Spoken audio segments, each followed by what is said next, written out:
make sure I have this right. State moves to use the CDRs for, what's TZ's government name? Joshua Taylor.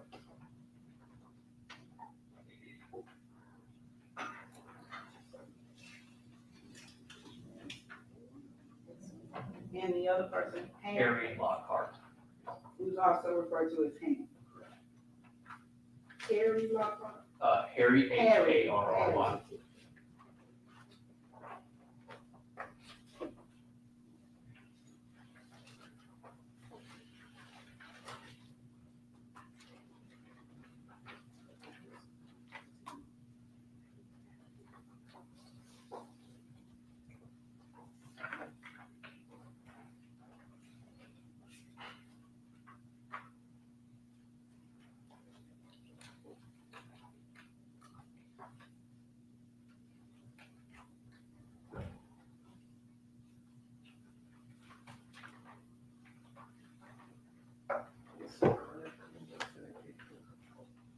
Is Ham PRE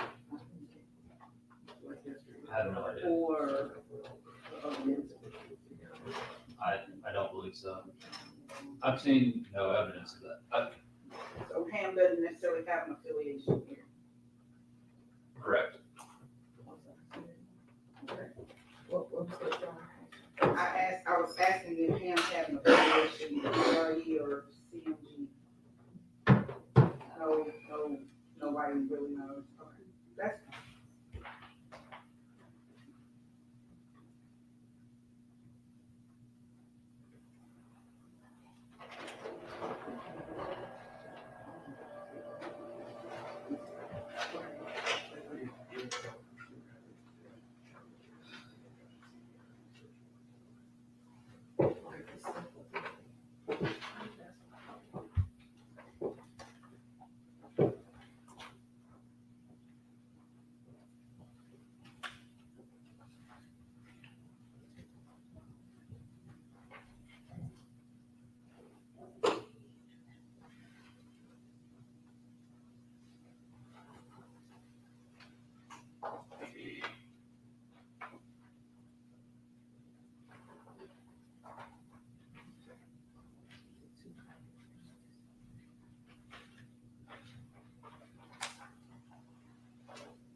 okay. So let's take them in reverse just because that's kind of how I looked at them. Ms. Taylor, what's the argument again for the court to allow in the CDRs for Harry Lockhart, also known as Ham? You're right. He was referenced in, well, his name was brought up as having communication with one of the co-conspirators, in Which one? Justin Johnson. His name was brought up in text messages or? No, his testimony? name was brought up in Browning's testimony on yesterday Okay, as what? I mean, as having, this was on July 27th. it was in reference to Justin texting him about talking to Juke, and it's also, I believe, relevant as to the text messages that defense has brought in referencing his name. They indicated that Justin was doing, not Justin, I'm sorry, Joshua Taylor, Harry Lockhart, I'm sorry, all the names are starting to get confusing. Harry Lockhart was talking or was referenced in some of Justin's text messages in regards to maybe Justin doing the outside thing, outside of the conspiracy.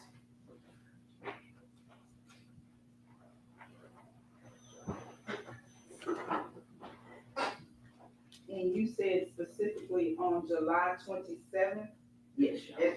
as we were going through text messages on yesterday? No, he was brought up in Browning's testimony Right. in regards to July 27th. So what I'm saying is that did we not see text messages yesterday from July 27th? Just from Justin Johnson. Well, that's what we're talking about. We're talking about, so we're talking about Justin Johnson's communications with Harry Lockhart. On yesterday is how Harry Lockhart became relevant. And it's also referenced in Justin Johnson's text message to, I think, another individual About Harry Lockhart. about Harry Lockhart. Okay, so my question to you is that when Sergeant Browning was testifying yesterday going through his PowerPoint, was Harry Lockhart mentioned on the 27th? Did you, Yes. because you referenced the 26th, Yes. that's what I'm saying. Yes.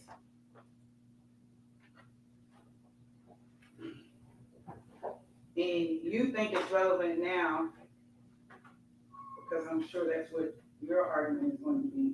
I didn't necessarily get that from you. Is your argument that it's not relevant?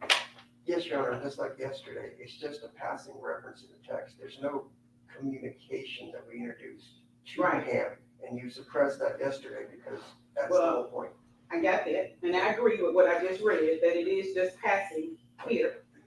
Ms. Taylor just brought up another argument, but that it was brought up in Sergeant Browning's testimony yesterday, that there were conversations on text message from Justin Johnson to Harry Lockhart that she says is relevant because Harry Lockhart's name came up yesterday. Right, it was on direct. They brought it up. It just happens to be a passing thing on cross that we're doing a text message. You can white it out for all I care. I didn't need his name in there. I'm just giving you the text message because Justin Johnson was talking with somebody else and he says, oh, Ham's there too.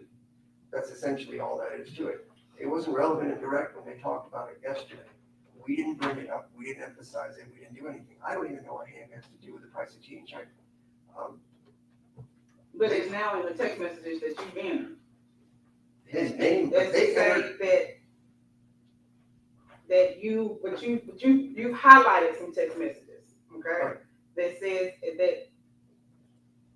that you're making the argument that Justin Johnson was having individual conversations outside of Govan, Mr. Govan, about other issues, about I'm not, whatever they were talking about. I'm not highlighting it.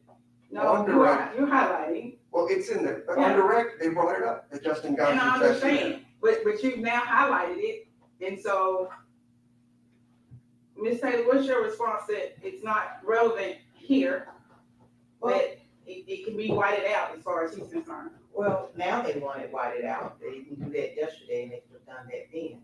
But also, Your Honor, I would further state that there are communications between Mr. Govan and Mr. Lockhart during the time of this conspiracy, which I think is relevant.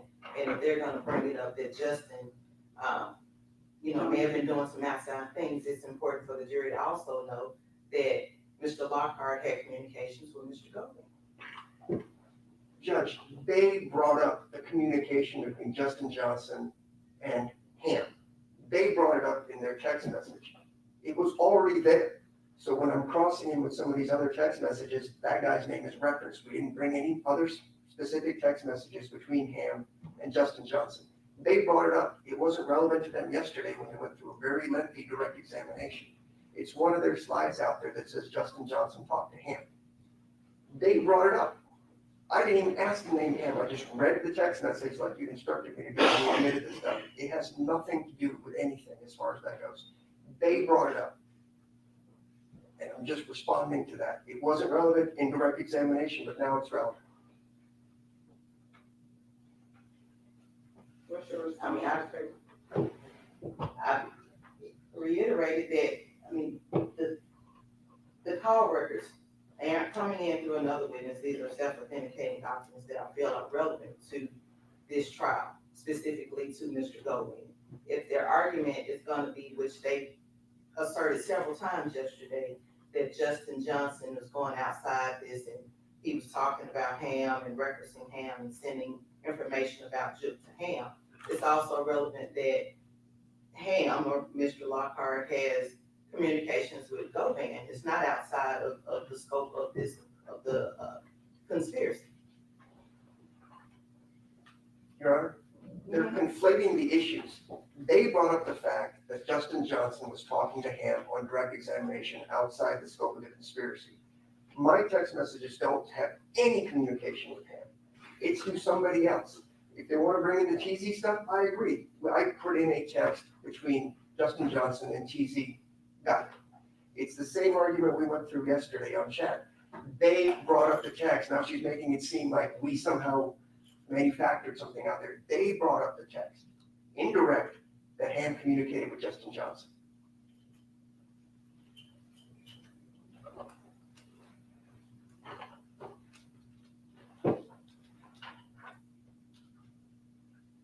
And I was under the impression that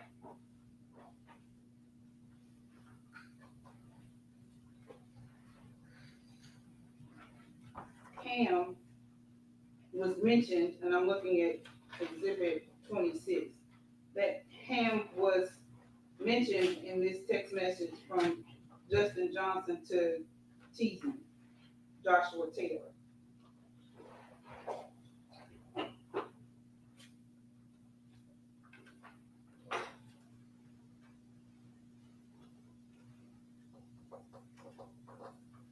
I'm going to exclude that one. As to Harry Lockhart, also known as Ham. You cannot use those. We have no objection to the TZ one, Your Honor, based on my argument. All right. So you can use the TZ, Joshua Taylor CDR. Thank you.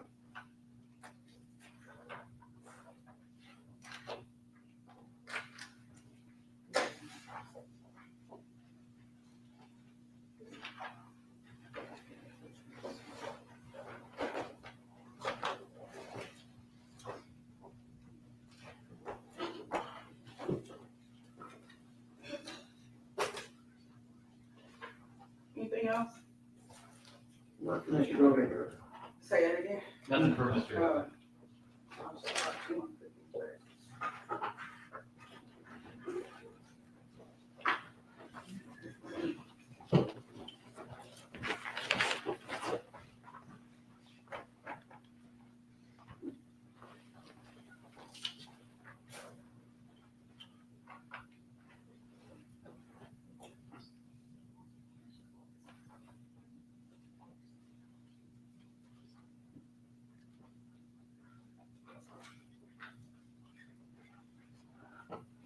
All right, you ready to bring in the jury? Yes, Your Honor.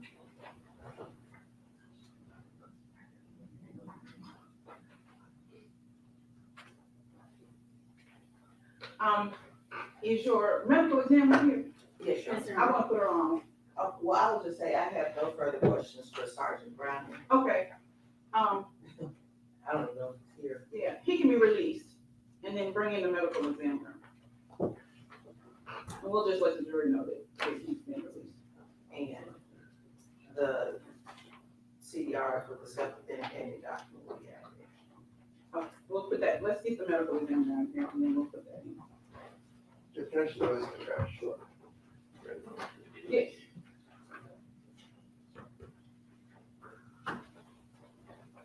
And you don't have that motion to do that. Okay, well, I didn't, sometimes I've got on here, She probably got trash can over there too. I've got a lot of ladies. So,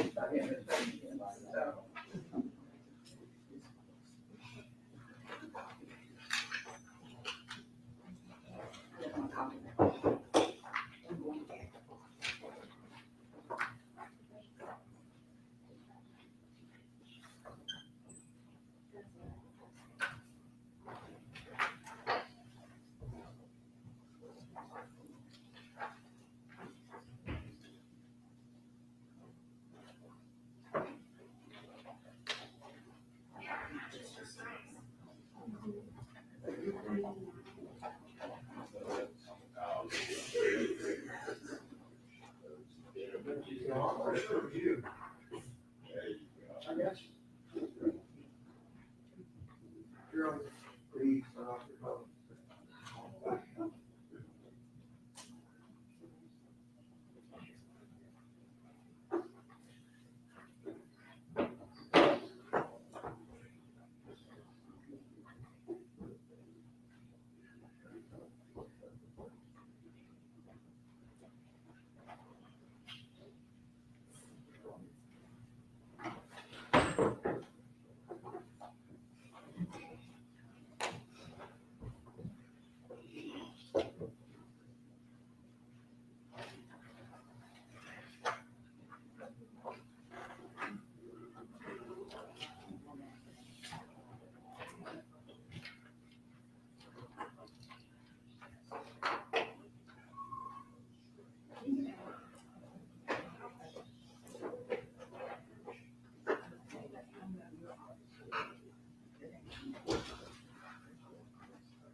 Ready to go? yes, Jury's now in.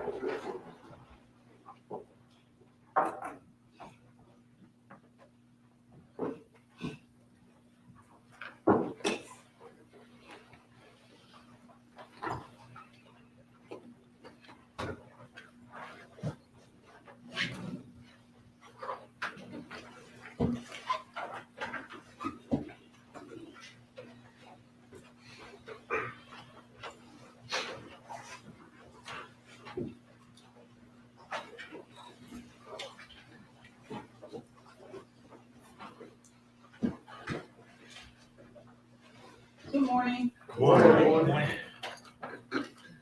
Before we call our next witness, you should know that Sergeant Browning was excused, yesterday without any further questions. Call your next witness. The state calls Dr. Juliet Spindleberry.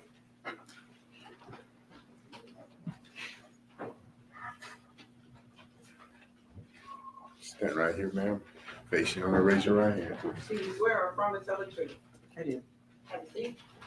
Thank you for your presence this morning.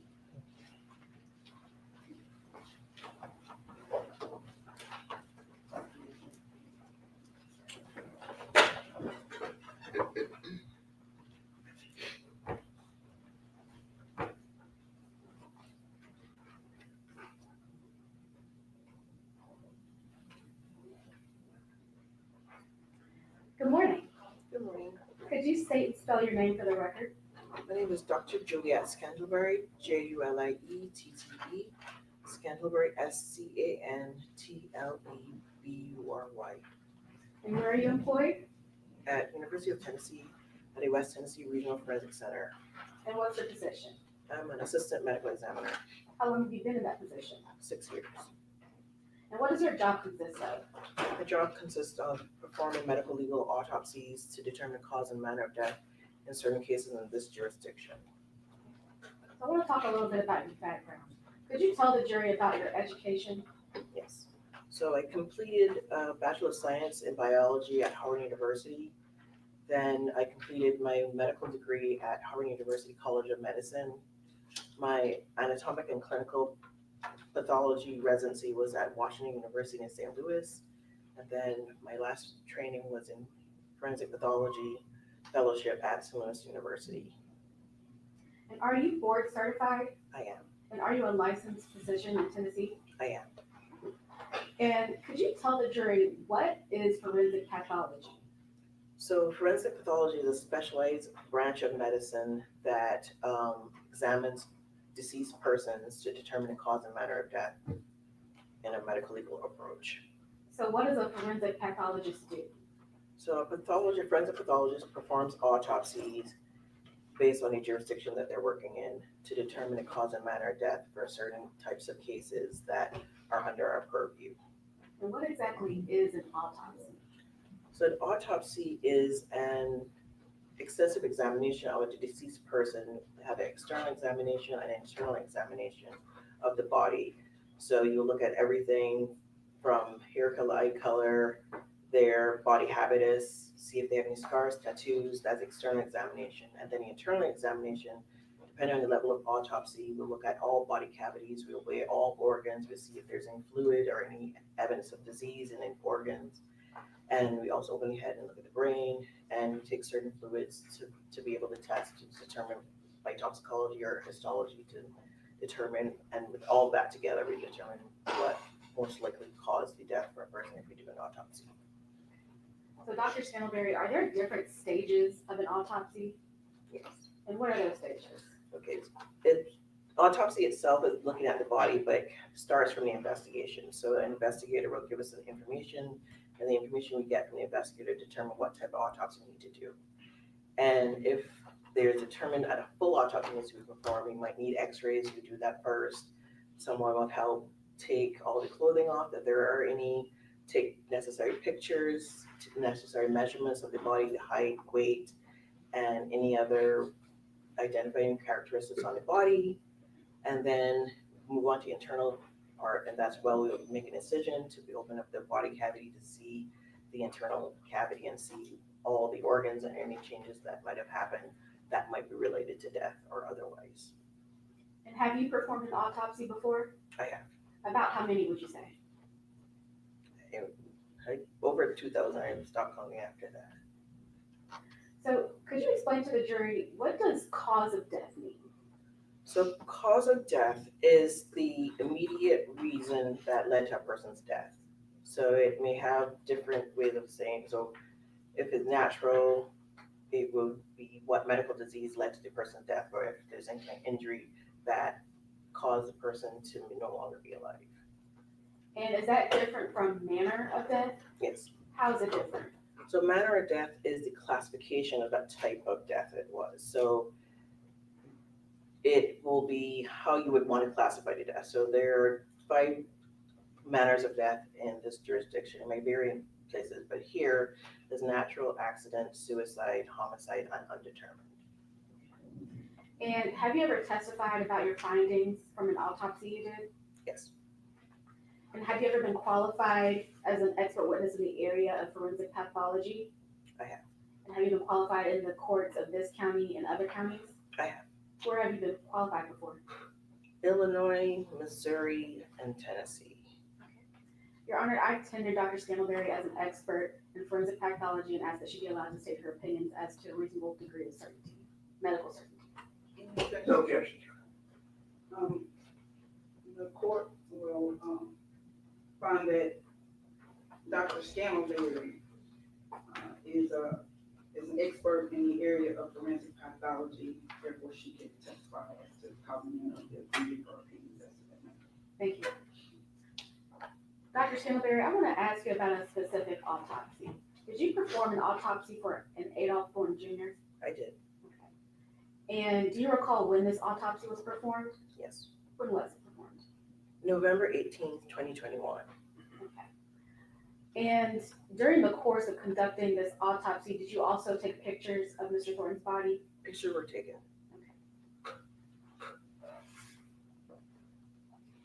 No objections, David. Okay. I'm passing you a few of the pictures from this autopsy. Dr. Scantlebury, do you recognize the photographs we just handed you? I do. Okay. And do they accurately depict the victim and the evidence during the autopsy? They do. Your Honor, I would like to have these photos of the autopsy entered into evidence and marked as the next number exhibit. Well, she needs to testify about what they are. If we could enter them as a collective exhibit, Well, that's fine, but she still, for the record, we need to know what they are. She needs to testify to each of them individually. okay. I mean, you don't have to publish them, that makes me no difference, but she needs to tell us what each one of them is. Dr. Scantlebury, if you would look at that first picture, what is shown in that first picture? So this first picture shows the Mr. Thornton on the right side of his body, but some of his head and his right shoulder, and it shows some gunshot wounds of his right jaw, right neck, and right shoulder. What about the second picture? This is a shot of his right upper extremity of gunshot wounds of the right forearm, so here and here. What about the third picture? This is another shot of the right side of his body, mostly with the right arm, and it shows his right hand, and there's a gunshot wound of his right wrist, and it shows another gunshot wound of his right forearm. And as to the fourth picture, This shows some other gunshot wounds of his left upper extremity. and the fifth picture. So this picture shows the back of Mr. Thornton's body, and you can see both arms and his back, and you can see the majority of the gunshot wounds of the back, and you can also see some gunshot wounds of his upper extremities.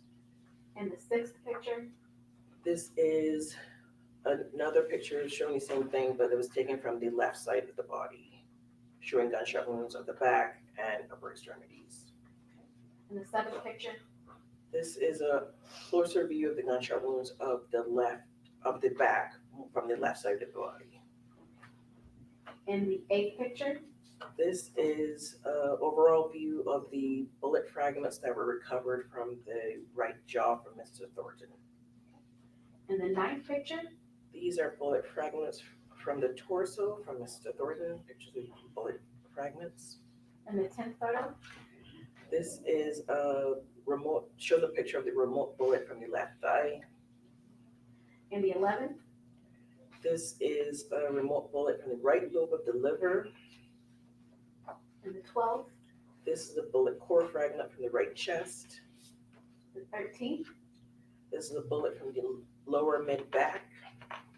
the 14th, And this is a remote bullet from the right buttock. Your Honor, we'd like to have these photos of the autopsy entered as a collective exhibit. No objection to any of that.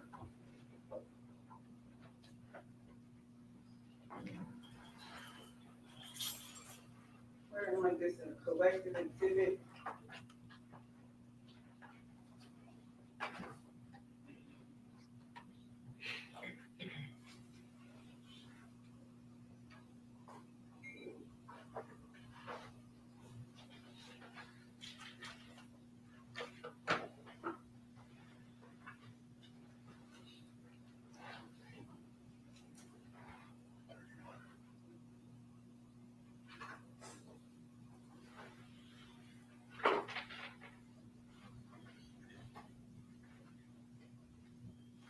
Fourteen pages.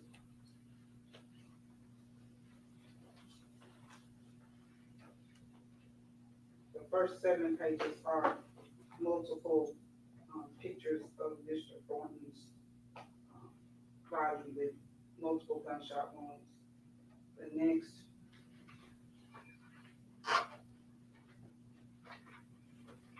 7 are pictures of the fragments that were removed from different parts of his body. We'll mark this as collective exhibit 31.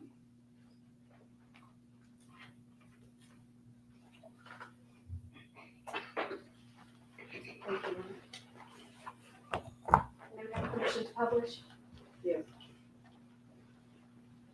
Dr. Scantlebury, we're gonna start with the first photo that you viewed. Could you tell us what is seen in this photo? So in this photo, you can see the right side of Mr. Thornton's body, that rectangular object is the case placard with the case number associated with this case can be seen. This will help you attach that photo to that particular case. And so, and it can also use the scale for the wounds or anything you need to measure on the body. So on the right side of the body, you see those defects in his right jaw and right neck. Those are gunshot wounds of his right neck and right jaw. And then there's some gunshot related injuries of the right shoulder. Did you have any specific findings as to this injury? Yes. What were those findings? So the injuries of the right jaw and the right neck cause injury to the tongue and skeletal muscle and the right mandible, which is the lower part of your jaw. Those were injured. Moving on to the second photo that you viewed. What is shown in this photo? This is the photo of his right arm. So to the right of the image, that is his right arm. And most of what you can see is right forearm. And this is the front side of it, the anterior portion.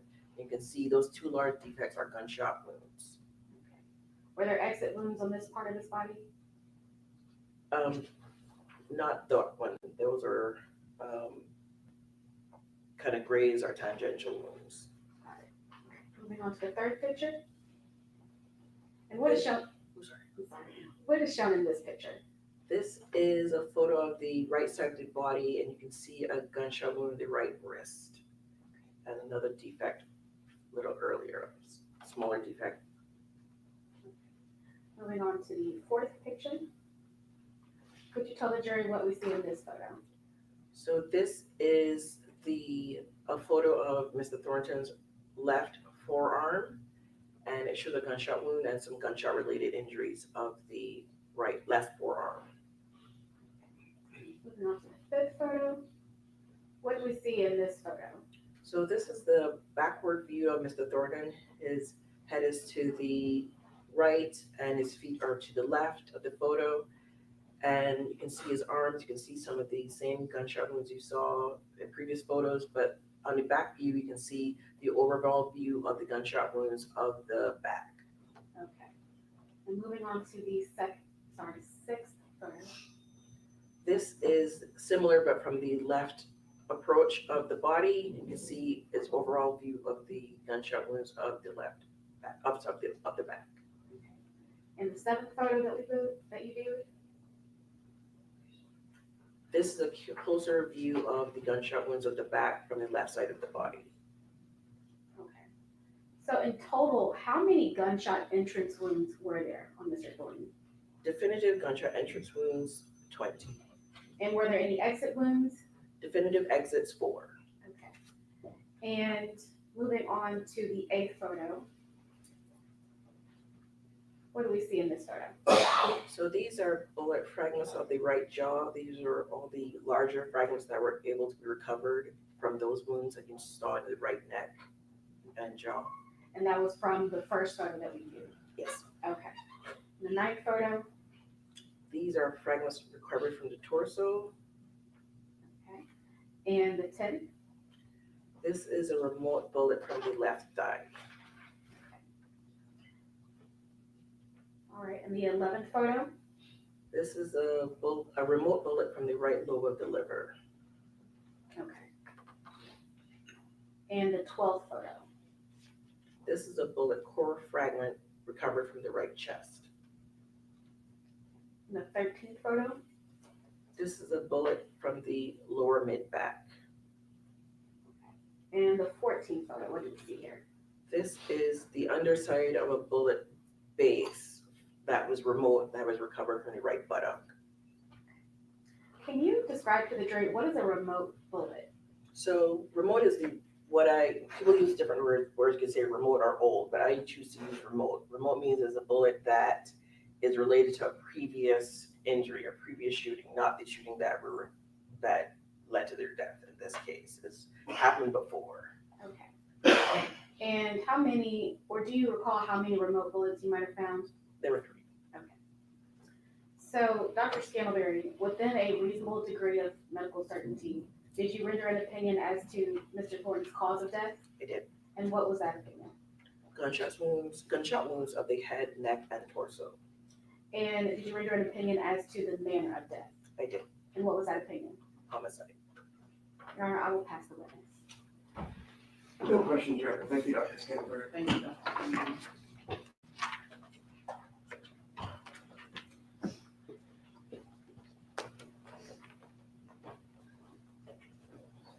Call your next witness.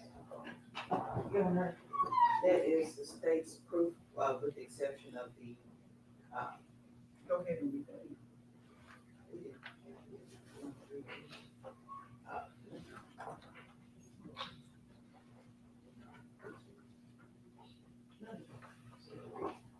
Is this something that you wanted us to read into evidence? This was just a stipulation. Oh, that wasn't a stipulation. No, it was. Yeah, I'll stipulate to the phone record, that's no problem. Did we already put it in? No, We no. talked about it, we had put it in the evidence. So ladies and gentlemen, there are, when you go back to deliberate, you will have everything that's been entered as an exhibit. There are at least 2 documents or 2 exhibits that you haven't necessarily heard specific proof about. They are called, what you might have heard is CDRs, called detail records. The law will allow certain records to be entered into evidence without testimony about them. And so that's what Ms. Taylor is getting ready to enter into evidence now. It's been refined by the state, and there was one that was entered yesterday also. So you'll have a few things that you can review, but you haven't necessarily heard testimony about. Attached with the self-authenticating document and flash.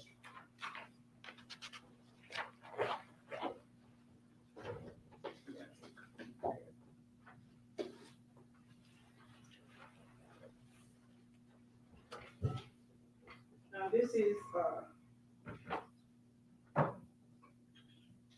self-authenticating document for phone number 901-283-3878.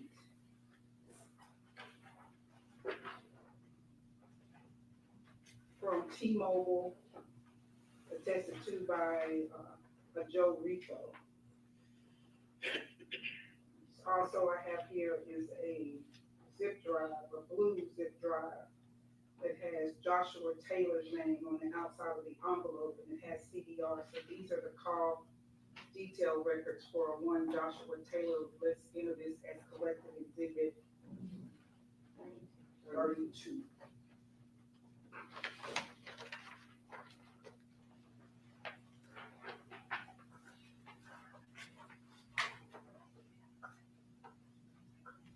This one.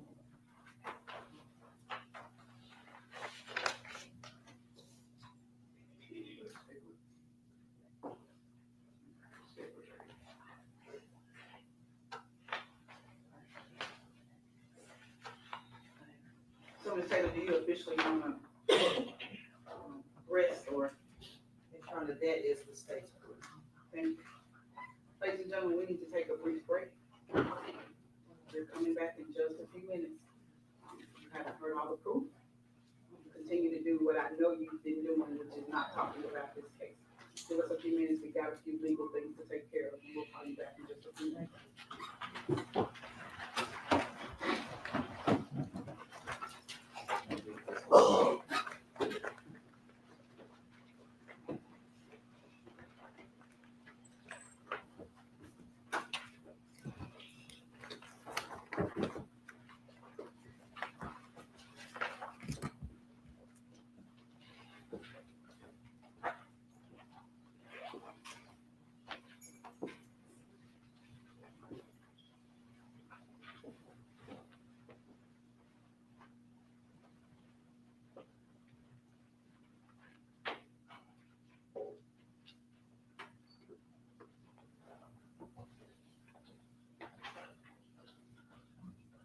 Mr. Ward, you have a motion?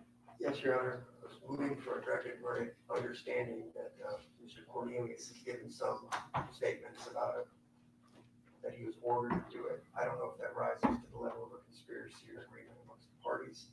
It was very inconsistent as far as that goes. Secondly, there's been no mention of how Justin Johnson is part of the conspiracy at all whatsoever. I understand it only takes two to tango, but I just don't see where the proof adds up to the conspiracy, and certainly not the first degree murder charge in count two, based on the evidence that you've got. Ms. Myers, Mr. Williams, excuse me. Your Honor, the court is to view the evidence in the light most favorable to the state. We've heard testimony from Ms. Thornton that Mr. Thornton, the victim, was alive, is no longer alive. We heard testimony from Dr. Juliet Scaleberry, who testified as to the cause and the manner of death, which is homicide. We also heard from a few other witnesses, like Cornelia Smith and Angela Arnold, stating that Hernandez Govan is the one that told Smith about this hit on Mr. Thornton and told him about the price. So all that to say, Your Honor,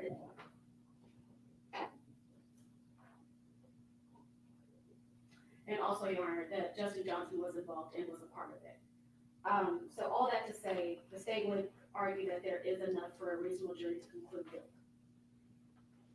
And Your Honor, I have no quibble, of course, he was alive and he's since passed. You heard proof that they didn't communicate for 2 weeks, at least with Justin Johnson, at least 2+ days, on the phone calls that the government submitted yesterday. Cornelia Smith, supposed last phone call was on the 15th of November, 2 days prior to the murder.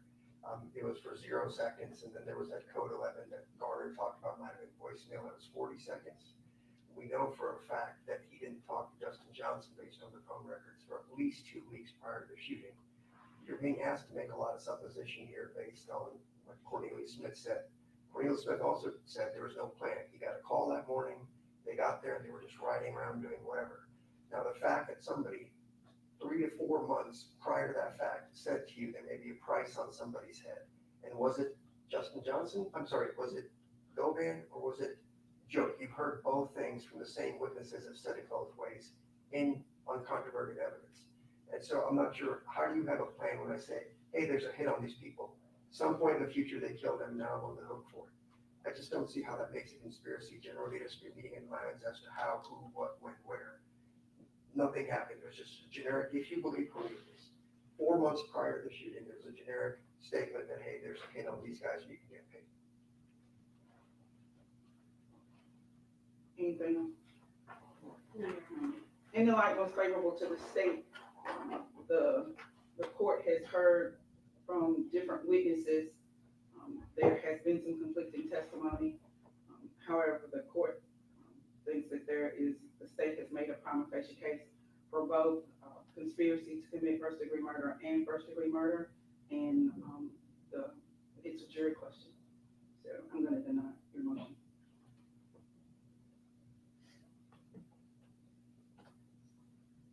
Are you ready to present proof? Could I just throw a couple minutes to see who's here? I told them 10:30, so I didn't know if. Let's stay in a brief recess. Court stands in a brief recess.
Well, Okay. So- Ready to go.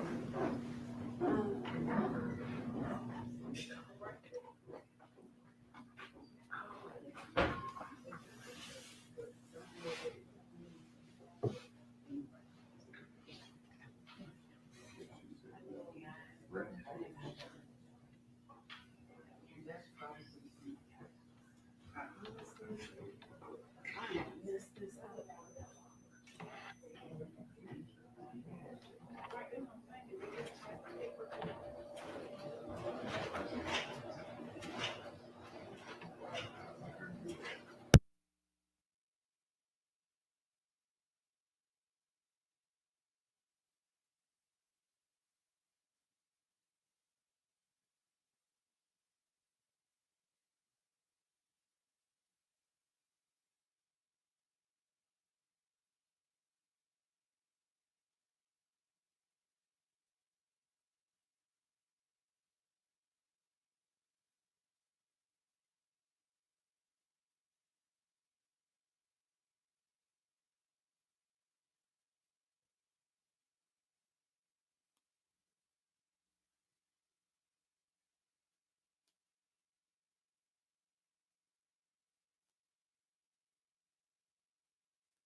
on the record. Court's back in session. You bring the jury back in.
Lieutenant Coburn to say,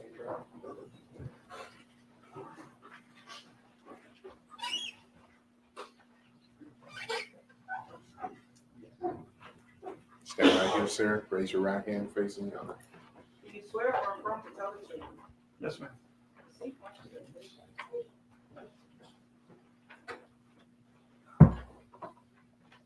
All right, could you please tell us your full name, spell out your first and last name, please? Michael Coburn, MichaelCoburn. And I see the lieutenant bars in your uniform. Could you tell this jury where you work I'm currently assigned as a supervisor to crime scene and with what department? with the Memphis Police Department. And how long have you been a police officer? Almost 28 years, And how long have you been doing crime scene analysis, I guess? about 15 years. Have you been qualified as an expert in crime scene analysis in the past by the state? I have, And you testified as an expert? yes, Have you testified in Shelby County as an expert? yes, And crime scene analysis, meaning you look for blood, evidence in cars, houses, stuff like that? yes, And that's what you've been qualified on behalf by the state in many cases in the past? yes. Your Honor, I'll move to have Lieutenant Coburn admitted as an expert in crime scene investigation. Hey, Ms. Williams, any objection? No, Your All right, qualified Lieutenant Michael Coburn as an expert in crime scene analysis. Yes, sir. Yes, Your Honor. Back in 2021, I think you were a sergeant based on your reports, is that correct? I was assigned to homicide. And were you doing crime scene with homicide back in 2021? I was, Did you happen to work on the crime scene analysis for the murder case of Adolph Thornton? for vehicles, yes, Okay. And did you specifically process a Mercedes-Benz vehicle in that case? I did, And was that car recovered, and I guess you looked at it on November 20th of 2021, is that correct? yes. Okay.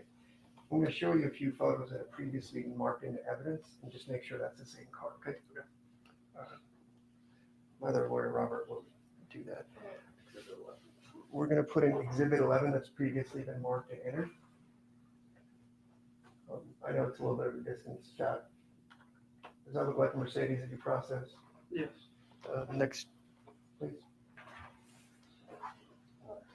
Exhibit 12, it'll be 12, 13, and 14. I just want to get the jury acclimated to the car. Close-up view of the car, Yes, sir. same license plate, everything that you processed. It is. Okay. 13. Yes, I've said we're going to do 13 and 14. Just the front view of the same car? Yes, sir. Okay.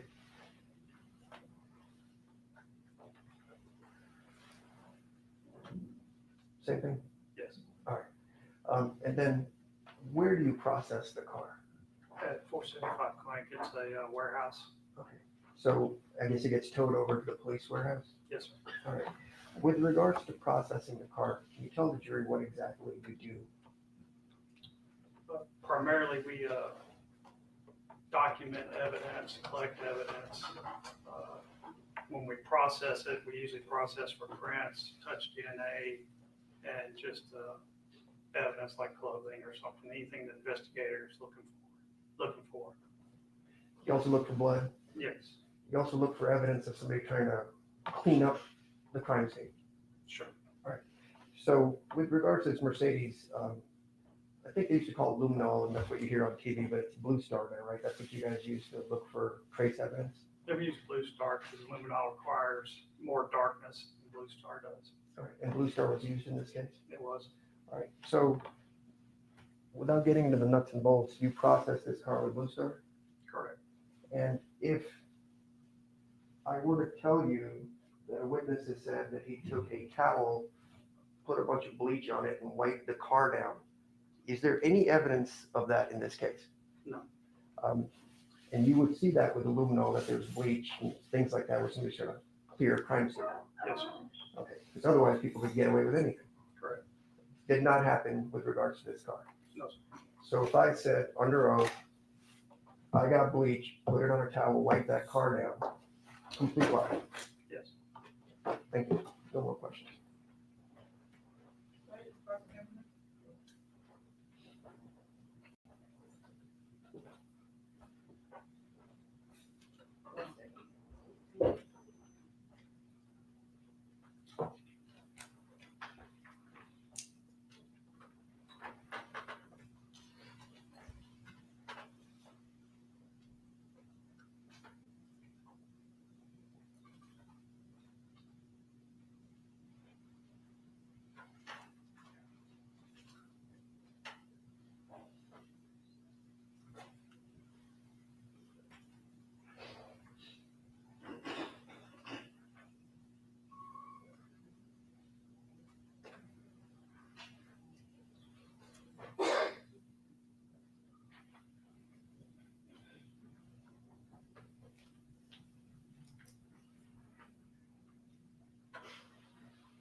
Sergeant Coburn? Lieutenant, Lieutenant Coburn, I'm Yes, very sorry. that's all.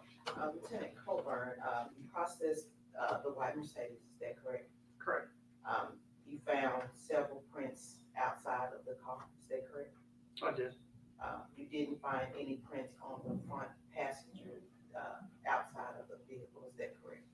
I'd have to look at the, I'd have to look at the summary of it. Just one second.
Let me ask you also, did you process the inside of the vehicle?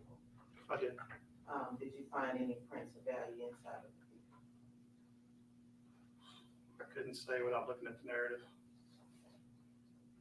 No, there's a lot of print cards. What did you say? There's a lot of print cards. Oh. That's what we put the prints on.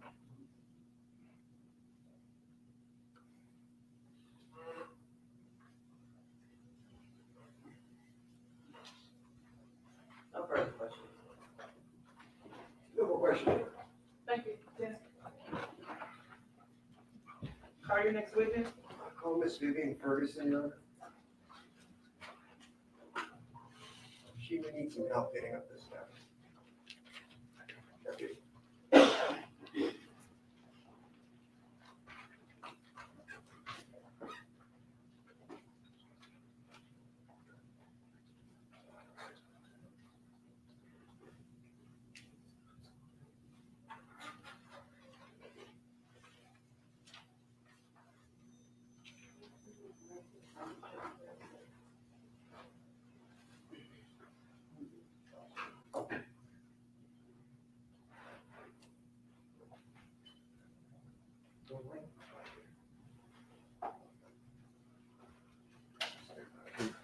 Raise your right hand. Face your honor. Do you swear or affirm to tell the truth? Yes. Have a seat, ma'am, watch your step.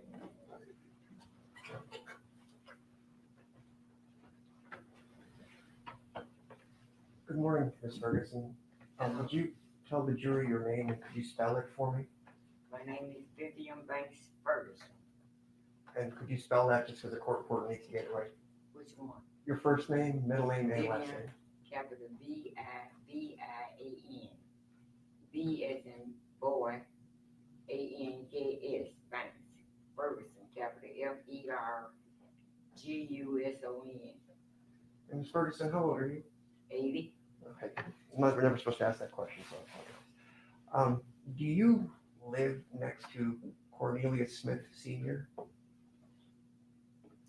I live next to King Smith, his dad. Okay, so his daddy's King Smith lives next door to you, right? And you have to say yes or no, I'm sorry. Yes, And Cornelius Smith, that's somebody you know, right? yes. Could you tell the jurors how you know Mr. Cornelius Smith?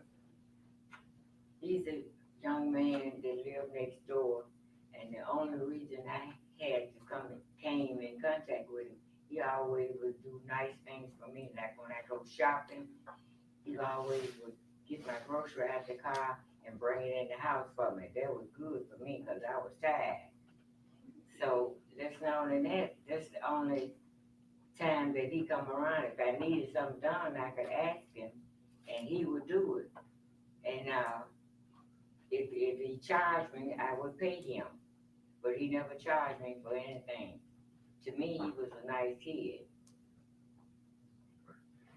So, Ms. Ferguson, you and I talked at your house last week, just a few days ago, right?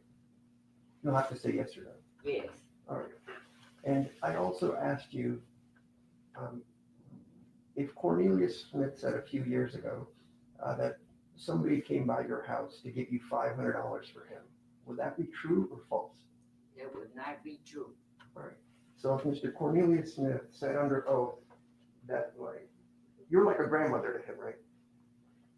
If that's what you want to finish? Okay, I'm just repeating what I've heard in court. So if he said that you got $500 for him to hold, never happened. Never happened. Not yesterday, not 5 years ago, not 10 years ago. Now, if somebody was gonna leave something for Cornelius at my house, they probably stuck it in my mailbox or something like that, but I haven't received any cash or any envelope for him. So if somebody said you were specifically given $500, would be a lie. Would be a lie.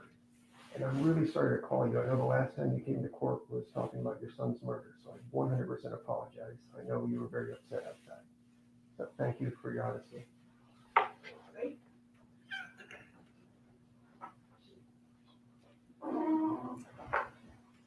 No cross, Your Honor. Thank you, ma'am, for coming. Read it up. Okay.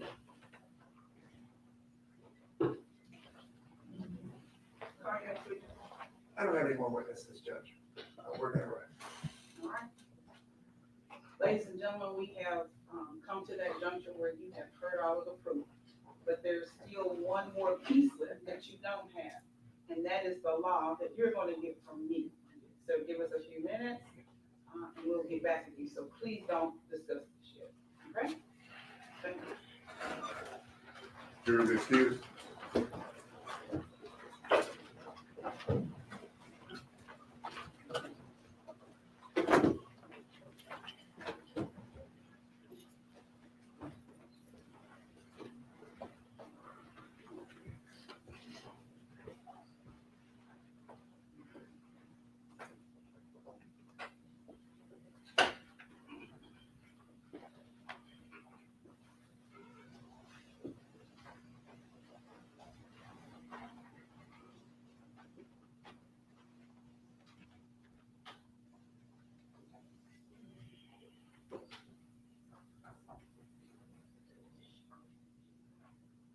All right.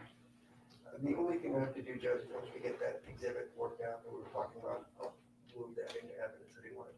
That's fine. If we will, yeah, All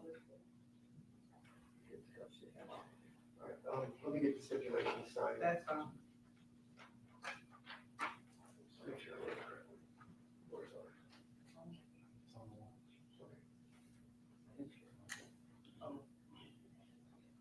What's the next number, Your Honor? 33. Mr. Aurora, Yes, sir. I need you to put your client on the stand. We need to do a moment here. Yes, sir. This is a good time to do that. Come on around, Mr. Govan. Yeah, actually, it's on the record. Is this on the record? Yeah. Okay. Sir, Govan, right here. Raise up your right hand. do you swear or affirm to tell the truth? Yes, ma'am. It's probably a little out of order, but better late than never, I guess. Mr. Aurora, would you like to ask your client some questions? Mr. Govan, would you please spell your first and last name for the record? HERNANDEZGOVAN. And Mr. Govan, you and I have talked about your right to testify at trial, correct? Yes, sir. I've advised you that I would recommend not testifying based on some of the evidentiary rulings. Is that correct? Yes, sir. And you've agreed with me that you do not wish to testify. Yes, sir. And that's freely and voluntarily. Nobody's forcing you to do that. Nobody's forcing me. Nobody's threatening you to do that. No, sir. All right. And this is something you are doing freely and voluntarily again. Correct. I'm going to stamp this 33 on it and give you the stipulation.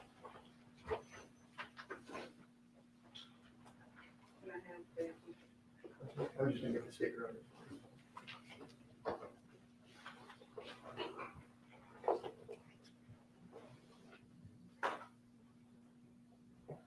So this is all of them. This is all of them, state and federal. Are they labeled? Yours were labeled pretty good, did y'all, I mean, so they'll know which bite is which. The two that overlap, Your Honor, essentially are the same. Theirs are just a few seconds longer, Longer, so right. they should be able to figure it out pretty easily. That ain't what I. Okay, Are they labeled? Ours are labeled. They will have, I believe they have initials, so like if it's an Angela Arnold clip, it will say AA, and then whatever the content is, joke or. Right, okay.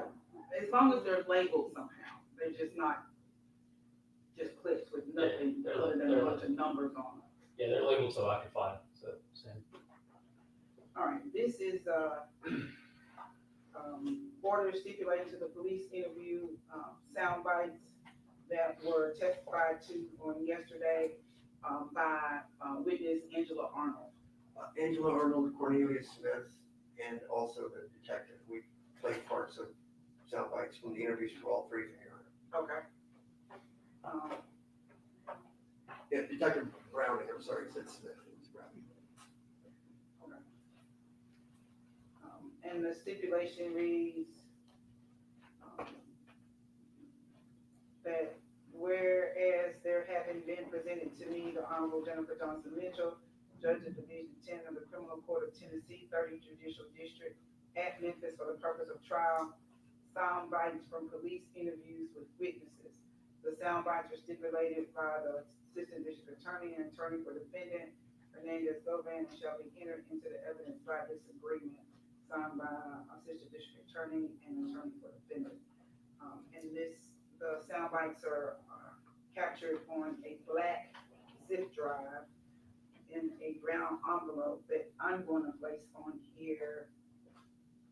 Police sound bites, police interview sound bites Yes, Your Honor. of Angela Arnold, because this is just of Angela Arnold. It's all of it, Your Honor. It's Angela Arnold, Cornelius Smith, and Detective Browning. All right, police.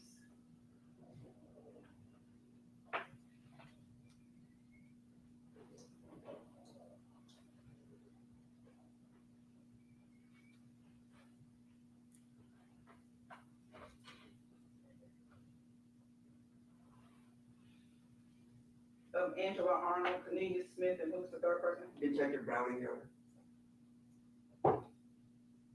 What's his first name? Jesse.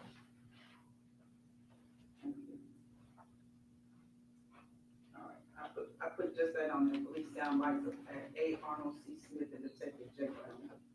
We'll mark this as exhibit, collective exhibit 33.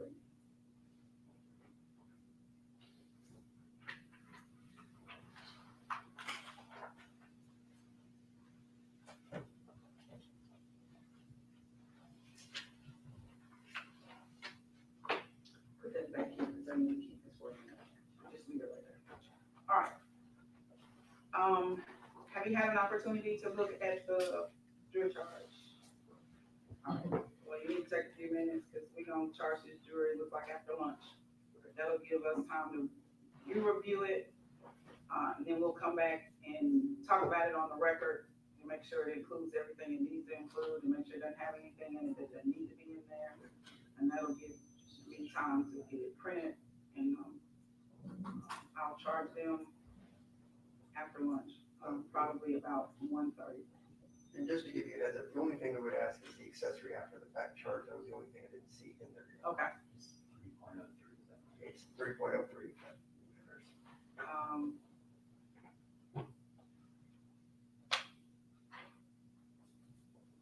As to both, Yes, Your Honor. okay. State, any objection to that? No. All right, well, I'll add that. I'm gonna go back and add the other expert. I just added the Scanoberry.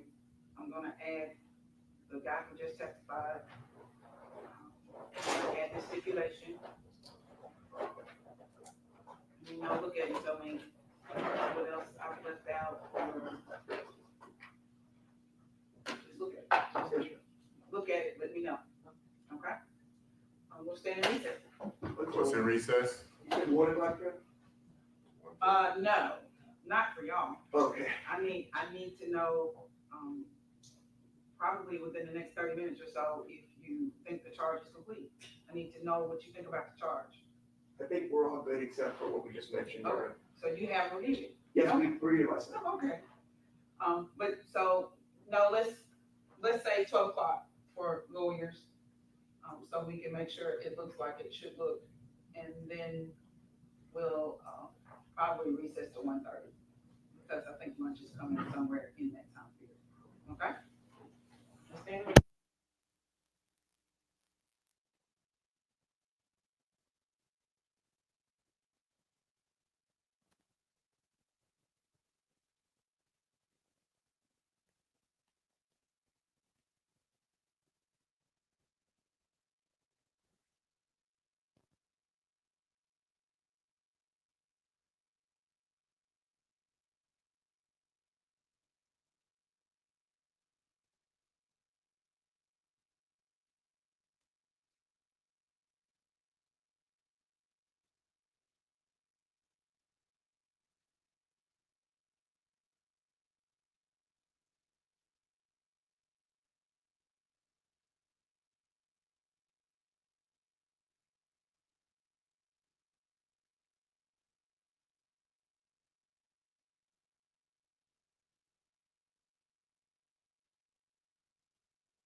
All right. Thank you for joining us for this edition of 24 Plus at midday. I'm Kevin McNamara. The trial of Hernandez Govan, the alleged mastermind in the death of Memphis rapper Young Dolph, now in day 3. And again, that court currently in recess. We will take you back there as soon as possible. Again, that court is in recess, but Govan is facing multiple charges, including first-degree murder. And as we wait for them to return back to court, we're going to send you down to our reporter in the courtroom, Desmond Nugent. Desmond, what can you tell us about what we've learned so far on this day 3?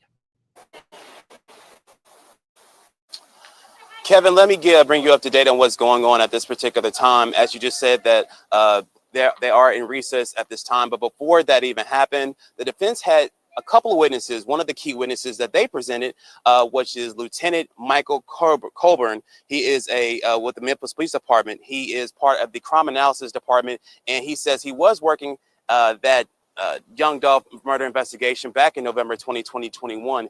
And he says that the white Mercedes that was involved in the actual shooting and killing of Young Dolph, Memphis rapper Young Dolph, he says that he was only able to process blood and evidence outside of the white Mercedes and not inside the Mercedes. And so during cross-examination, the state had asked if he had ever processed any blood inside of the white Mercedes. And he says to his recollection or to his knowledge, he's not sure, that he would have to look at that evidence. Also, the defense brought up Vivian Ferguson, who is the neighbor of Cornelius Smith, the man, one of the gunmen who was alleged of killing Memphis rapper Young Dolph.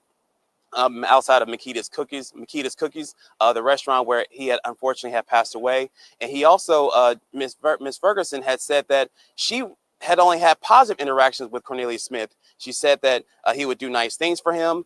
She said that she had never received cash from Mr. Smith. So we will continue to bring up more information as it becomes available. We do believe that once court does commence back at noon, that closing arguments will be taking place for both sides later this afternoon. Live in downtown Memphis, I'm Desmond Nugent, ABC 24 News. Of the Hernandez Govan trial, the alleged mastermind in the killing of Young Dolph. They are expected to be back in court within the next 15 minutes or so. We will bring you right back there as soon as it begins. But again, right now, that courtroom currently in recess. You're not missing anything. We here at ABC 24 and 24 Plus will bring you right back inside that courtroom as soon as the proceedings get underway once again. But until then, we've got some other news for you that we can talk about here in the Memphis area. We're talking about a protest for a new jail that's going to go down at the New Chicago area. Again, the Shelby County commissioners debating the placement of a new jail, but it comes after weeks of people rallying against those plans to build it in the community. Shelby County commissioners met to discuss resolutions this morning to relocate the jail down at 201 Poplar to the New Chicago neighborhood. Dozens turned out to protest the proposed site, calling the plan unfair and saying they weren't given a real voice in the decision. This comes after a resident posted on social media claiming the city was targeting property owners to make way for the new jail by giving citations. But county leaders say those citations are in line with their efforts to fight blights in the city. And the Munford Police Department says Munford Middle Schools is not under a threat. So after a social media post caused a temporary lockdown this morning. Police say a Snapchat post shared by a middle school student caused the lockdown. They didn't share what that post said. But again, the department said Munford Middle School was only put on lockdown out of an abundance of caution, but that lockdown was lifted earlier this morning. Govan trial, the alleged masterminds in the death of Memphis rapper Young Dolph. That court again currently in recess. When the proceedings start up again, we will take you there live as soon as they start. But meanwhile, more than 400 people still without power after severe storms rolled through Shelby County last night. More than 5,500 homes and businesses were left in the dark as crews raced to get the lights back on. Those storms brought heavy rain, lightning, and strong winds, leaving thousands without power across Memphis. MGW reported more than 5,500 customers were impacted at the height of the outages. Utility crews have been out since the early morning, clearing debris, fixing lines, and restoring service. Most areas have power back today, but some neighborhoods are still waiting. And classes are back in session at West Memphis schools after a citywide boil water notice was lifted. The school district was closed for 2 days, and crews were working since Saturday to fix the water issues. On Tuesday, the Arkansas Department of Health announced the city's water now safe to drink. That announcement ended days of low pressure, dry tanks, and concerns of water contamination. Despite the announcement of the ending of the boil water advisory there in West Memphis, people are wondering what caused that alert in the first place. Well, ABC 24's Ezekiel Telemaco explains what went wrong. And we'll have that more coming up in a little bit. Again, even though that water back on, there are a few things officials advise you to do before you use it. Okay, you can run the water in all faucets for about 10 to 15 minutes. Leaders want you to dump out at least 3 full batches of ice and change any water filters. So run your dishwasher and washing machine once they are empty. Again, we are currently awaiting a return to the courtroom there at 201 Poplar for the trial of the alleged mastermind in the shooting death of Memphis rapper Young Dolph. That court currently in recess, and they will be back in about the next 10 minutes or so. ABC 24 and 24 Plus will bring you right back inside that courtroom as soon as the proceedings get started once again. Let's get some couple news items for you until we can return to the courtroom. You're not missing anything with what's going on. We will bring you back there as soon as it starts once again. But the Shelby County Health Department confirming its 3rd human case of the West Nile virus. They're urging the public to protect themselves against mosquitoes. Health leaders suggest using bug spray containing DEETs, wearing protective clothing, and staying indoors when mosquitoes are most active, which is at dusk and at dawn. Now, the first case was reported back in March, while the second case was earlier this week, just a day before the latest confirmation. Again, health department officials claim most cases cause no symptoms and go undetected, but the virus can cause serious illness. The Mississippi Department of Health recently reported the state's first death from that illness earlier this year.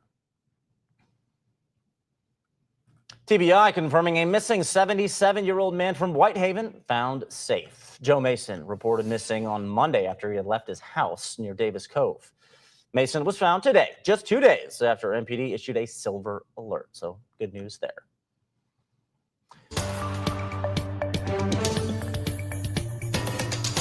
And once again, we are awaiting a return to the courtroom in the trial for Hernandez Govan, the alleged mastermind in the shooting death of Memphis rapper Young Dolph. That is in recess right now. It'll be back here within about 10 minutes or so. You're not missing anything. We're going to take you back inside the courtroom as soon as things get started once again. But that court currently in recess. We'll be hearing, should be coming to a close here as soon as today, possibly. But right now they are in recess, and we'll bring you back to that courtroom as soon as those proceedings begin again. Meanwhile, in Mississippi, a federal judge ruled the state's Supreme Court map violates the Voting Rights Act. It's been in place for almost 4 decades, and critics argue it's been used to diminish the power of black voters. U.S. District Judge Sherian Aycock ruled the map, which was drawn back in 1987, unfairly splits the Delta region. She believes this limits the political influence of black communities. Over the years, only 4 black justices have served on the state's high court, and all were appointed to the same district, not elected. The ruling orders lawmakers to create a new map that gives black voters a fair shot at electing candidates of their choice. The ACLU calls the decision a step toward fixing a historic wrong. In national news, the man wrongfully deported earlier this year is back in the U.S., but he's now facing new charges that his attorneys call retaliation. Kilmar Abrego Garcia, a construction worker from Maryland, was deported to El Salvador in March, even though a judge had blocked his removal. And he's now back in U.S. custody and facing human smuggling charges tied to a 2022 traffic stop in Tennessee. His attorneys are calling the case vindictive, arguing the government is punishing him for fighting his deportation. They filed a motion to dismiss, and a federal judge in Maryland has barred ICE from taking him into immigration custody right away if he's released from jail. Once again, we are waiting to return to the courtroom in the trial of Hernandez Govan, the alleged mastermind in the shooting death of young Dolph. That court currently in recess on day 3. We will take you right back inside the courtroom as soon as the proceedings get started again.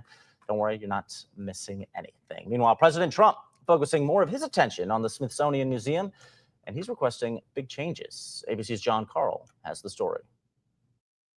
President Trump says he has instructed his lawyers to scour through America's museums to rid them of exhibits he considers woke, specifically citing exhibits on slavery. President Trump targeted the Smithsonian museums, saying they are, quote, out of control, where everything discussed is how horrible our country is, how bad slavery was, and how unaccomplished the downtrodden have been. Back in March, the president signed an executive order directing the Smithsonian Institution, which runs more than 20 museums in Washington and elsewhere, to, quote, celebrate American exceptionalism and remove divisive or partisan narratives. Last month, the Smithsonian removed references to Trump in an exhibit on presidential impeachments in the Museum of American History. Mentions of Trump's impeachments were later restored, although with changes. Now he's complaining about exhibits on slavery, although during his first term, he visited the Museum of African American History and Culture, which tells the story of slavery and celebrates African American accomplishments, and he called it a, quote, truly great museum done with love. Jonathan Carl, ABC News, Washington. All right, now we're going to take another look inside. You can see we're looking at the seal right there inside the courtroom. The return of the proceedings just minutes away. We're going to continue to stream that trial all day long on our 24 Plus app. Our next newscast on television starts at 5 p.m. and we'll be back with you tomorrow at 6 a.m. as well. Have a great rest of the day. Let's send you inside the courtroom now.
Mr. Aurora, I don't remember. Tell me what it was that you said needed to be added or removed. I think I did it already. didn't I? Accessory after the fact. Oh, right. So I'm adding, Yes, sir. the state didn't have an issue with that. I think you asked for that too. Okay.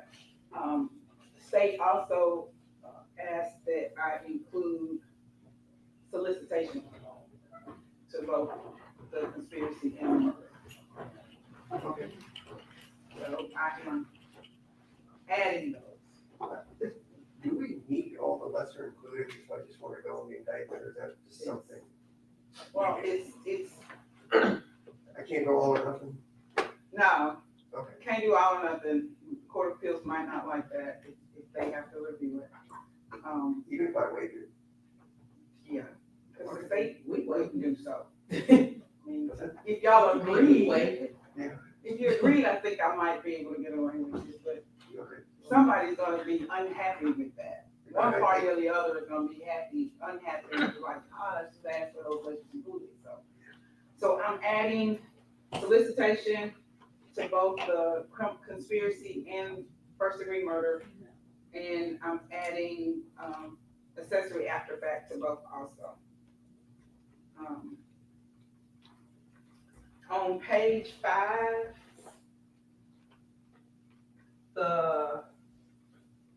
in the definition of conspiracy to commit first degree murder, in paragraph 2, the second part to that was actually the definition of first degree murder. I'm scratching that. That kind of confuses things.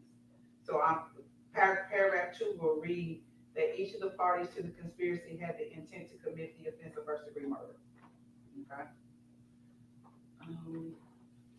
I did add the stipulations. I added the experts. I took out defendant testifying.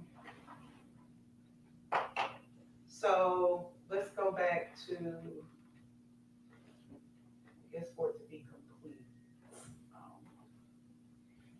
On page 4, where I list the charges. Of course, I'm gonna add solicitation and accessory after the fact there. And when it comes to count 2, I've added solicitation to first degree murder, second degree murder, aggravated assault. Do I need to put it on the assault? Just out of an abundance of caution, or y'all good if I don't? It just kind of feels like overkill for me to get that far. I don't think it. Okay, so the parties agree, I will leave it off of assault. Assault is the last offense there. Okay? Anything else?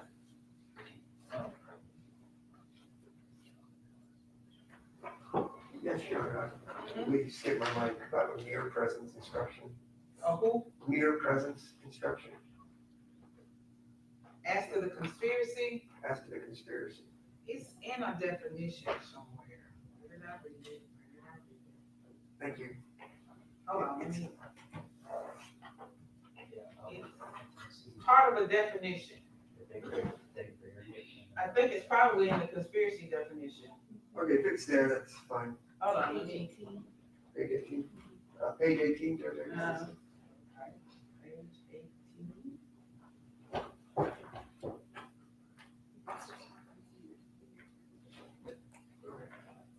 In what?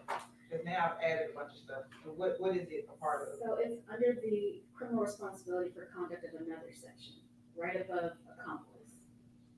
Okay. Yeah, last paragraph of the second to the last paragraph. However, mere presence during the commission of offense is not sufficient to support a conviction. Did I?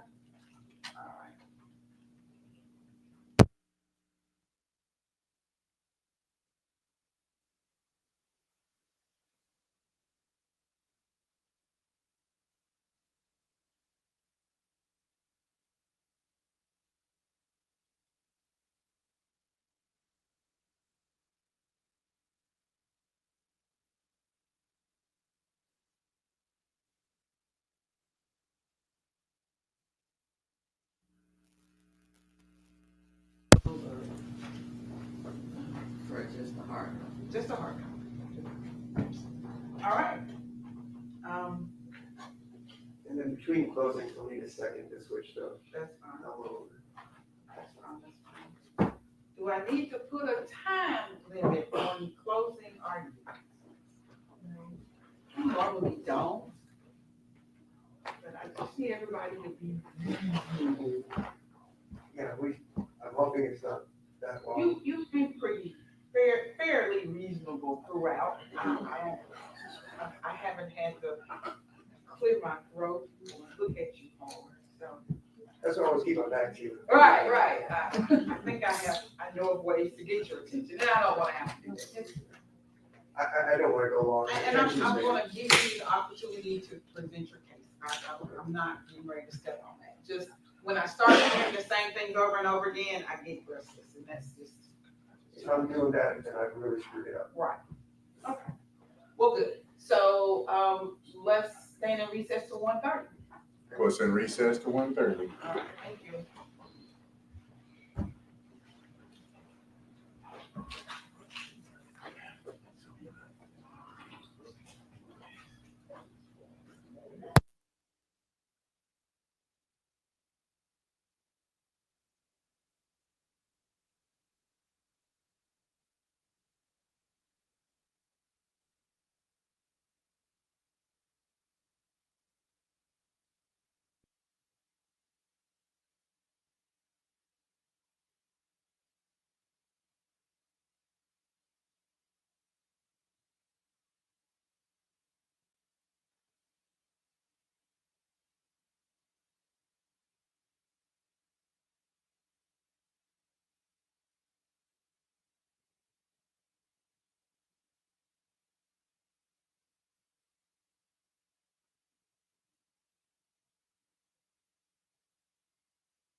time. So if you are going to have difficulty sitting, you need to leave now. The doors will be locked. There will be no coming and going during this time. Once I finish this, and then begin opening statements, then you're free to move about. Hopefully you won't be doing much movement, but the doors won't be locked at that point. So if you have any issues sitting, this is now the time to excuse yourself. Thank you. You ready? Yes. Okay, here.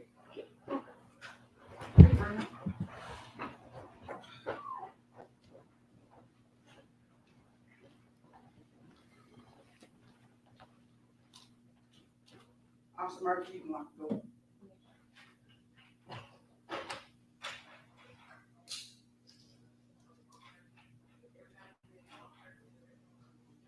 Somebody went to the restroom. I just heard.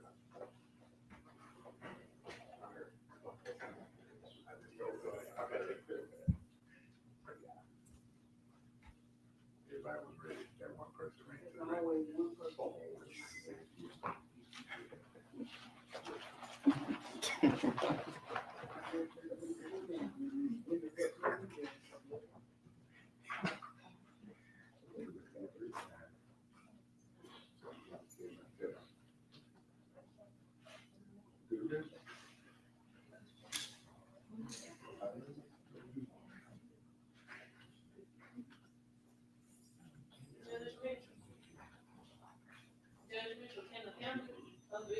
Yeah, tell them to come on in now.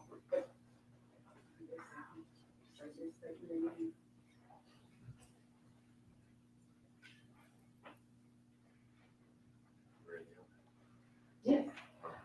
Jury's now in the courtroom.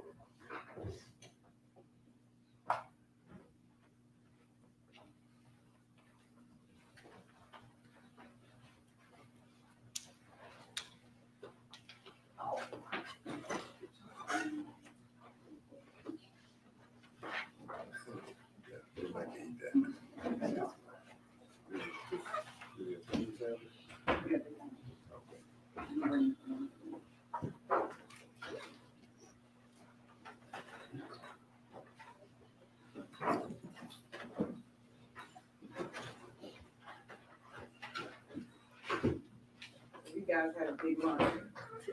Y'all stay awake.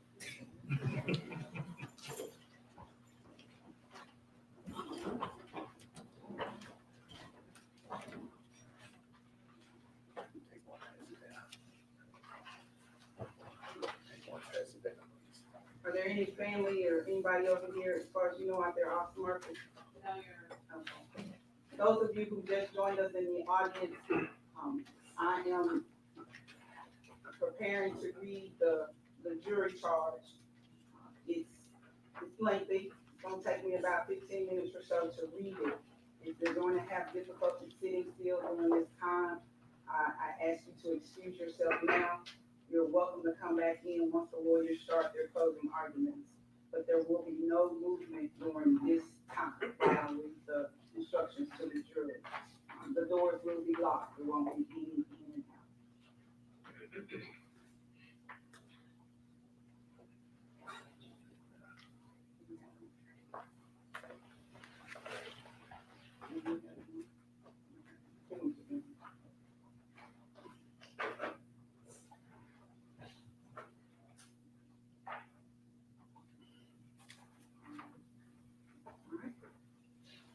So this is the next part to this. This is my instructions to you. The law requires that I read this to you.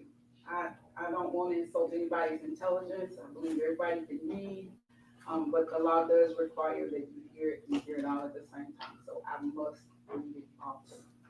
Okay?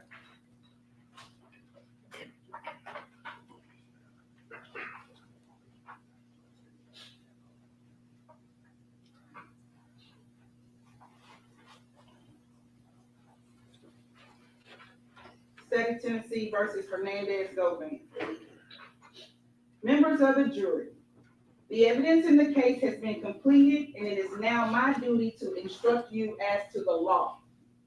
After I instruct you as to the law, The state and the defense may present their closing arguments. The law applicable to this case is stated in these instructions, and it is your duty to carefully consider all of them. The order in which these instructions are given is no indication of their relative importance. You should not single out any one or more of them to the exclusion of another or others, but should consider each one in light of and in harmony with the others. Ladies and gentlemen, the copy that you have there is for your use, so feel free to mark it up as you please. Duties of the court and jury. The law makes it the duty of the court to charge the jury the law relative to the case on trial, and the duty of the jury to carefully consider all of the evidence delivered to them in the trial and under the law given them by the court, render their verdicts with absolute impartiality. You can have no prejudice or sympathy or allow anything but the law and the evidence to have any influence upon your verdicts.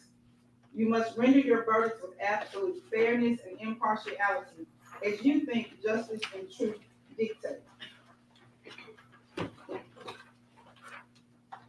Formal charge, not evidence. The indictment in this case is a formal written accusation charging the defendant with the crimes. It is not evidence against the defendant and does not create any inference of guilt. Statements and rulings of the court. At times during the trial, I have ruled upon the admissibility of evidence. You must not concern yourself with these rulings. Neither by such rulings, these instructions, nor any other remarks which I have made, do I mean to indicate any opinion as to the facts or as to what your verdicts should be. Statements and arguments of counsel. Statements, arguments, and remarks of attorneys are intended to help you in understanding the evidence and applying the law, but they are not evidence. If any statement were made by the attorneys in this trial at any time that you believe are not supported by the evidence, you should disregard them. Along these lines, the opening and closing arguments of the attorneys are likewise not evidence. You must base your decision in this case on the evidence that was actually presented in this court, not on these statements of attorneys. Furthermore, the questions the lawyers ask the witnesses are not evidence. You should not think that something is true just because one of the lawyers asks questions that assume or suggest that it is true. Jury, judges of facts and law. You are the exclusive judges of the facts in this case. Also, you are the exclusive judges of the law under the direction of the court. You should apply the law to the facts in deciding the case. You should consider all of the evidence in light of your own observations and experiences in life. Presumption of innocence. The law presumes that the defendant is innocent of the charges against him. This presumption remains with the defendant throughout every stage of the trial and is not overcome unless all of the evidence in the case you are convinced beyond a reasonable doubt that the defendant is guilty. Burden of proof. The state has the burden of proving the guilt of the defendant beyond a reasonable doubt. And this burden never shifts but remains on the state throughout the trial of the case. The defendant is not required to prove his innocence. The state must have proven beyond a reasonable doubt all of the elements of the crime charged and that it was committed before the finding and returning of the indictment in this case. Reasonable doubt.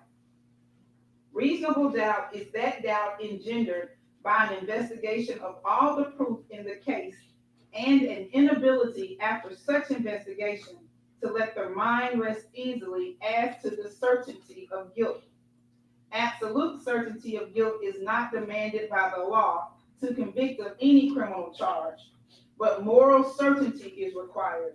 And this certainty is required as to every element necessary to constitute the offense. Crimes charged and plea. The first count of the indictment charges the offense of conspiracy to commit first-degree murder. Embraced and included within this offense is the lesser included offenses of facilitation to wit, conspiracy to commit first-degree murder, solicitation to wit, conspiracy to commit first-degree murder, accessory after the fact to wit, conspiracy to commit first-degree murder. The second count of the indictment charges the offense. The second count of the indictment charges the offense of first-degree murder.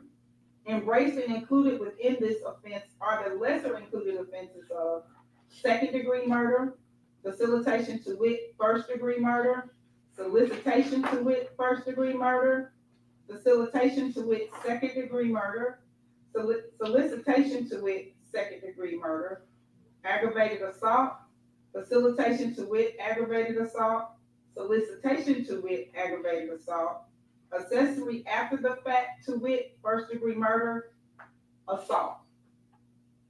The court will now explain to you the law applicable to count 1 in this indictment. Conspiracy to commit first-degree murder. Any person who conspires to commit an offense is guilty of a crime. For you to find a defendant guilty of conspiracy to commit first-degree murder, the state must have proven beyond a reasonable doubt the existence of the following essential elements. That the defendant entered into an agreement with one or more people to commit the offense of first-degree murder.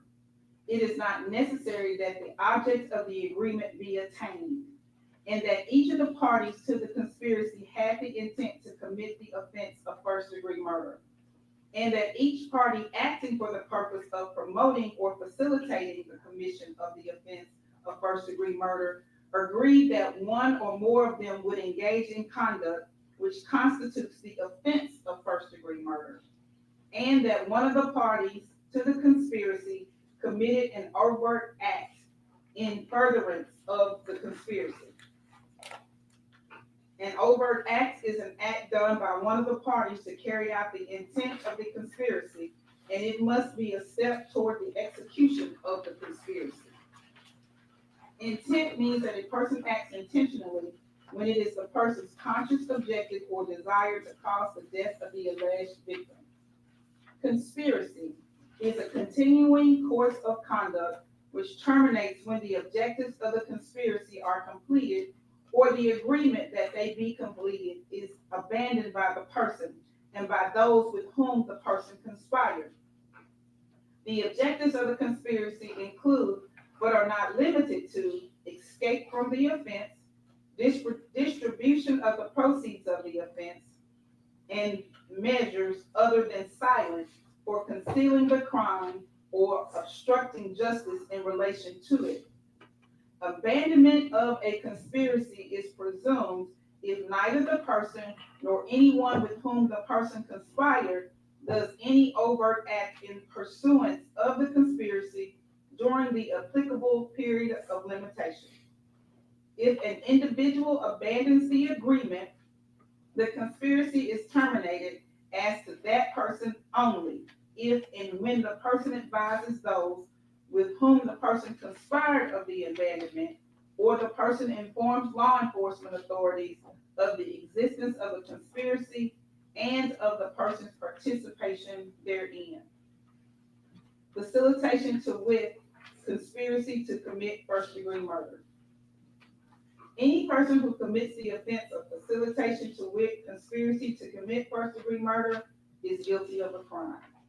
For you to find a defendant guilty of this offense, the state must have proven beyond a reasonable doubt the existence of the following essential elements.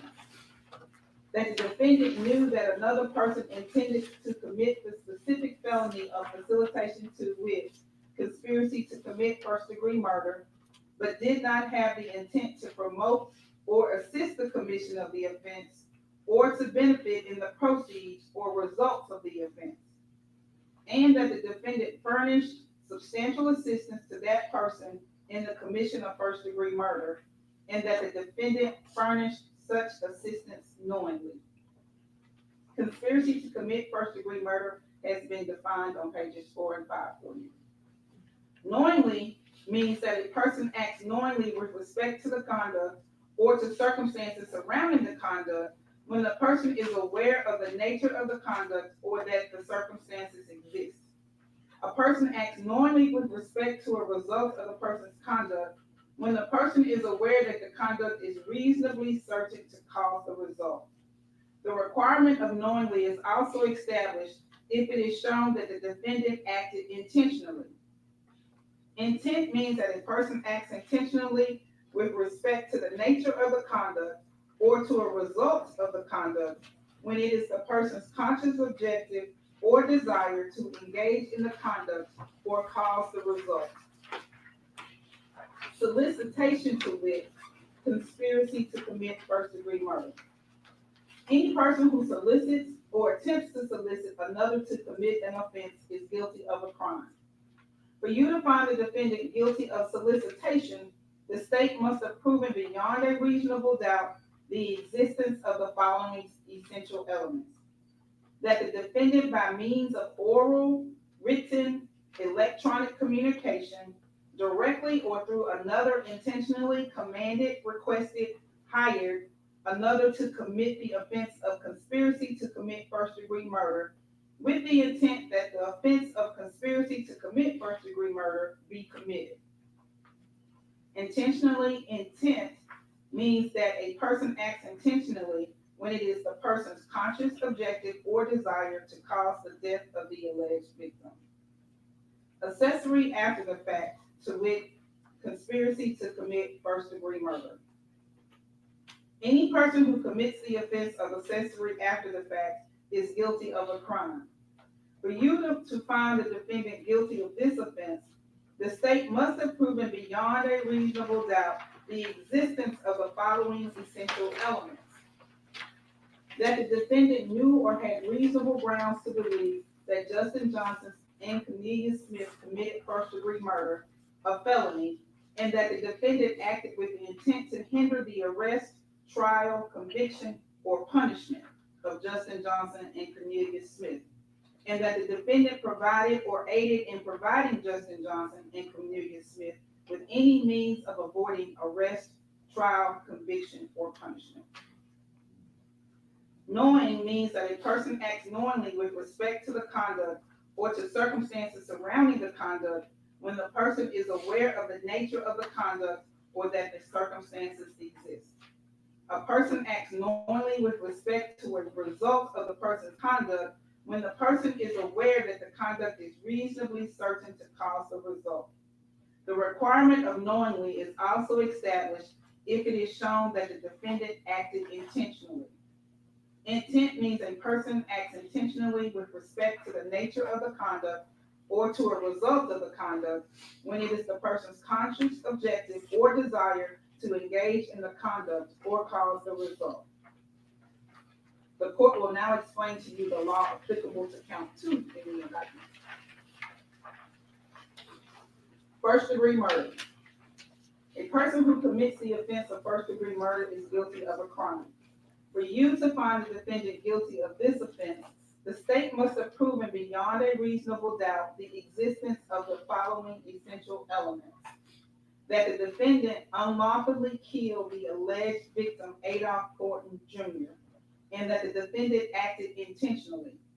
A person acts intentionally when it is the person's conscious objective or desire to cause the death of the alleged victim, Adolph Thornton Jr., and that the killing was premeditated.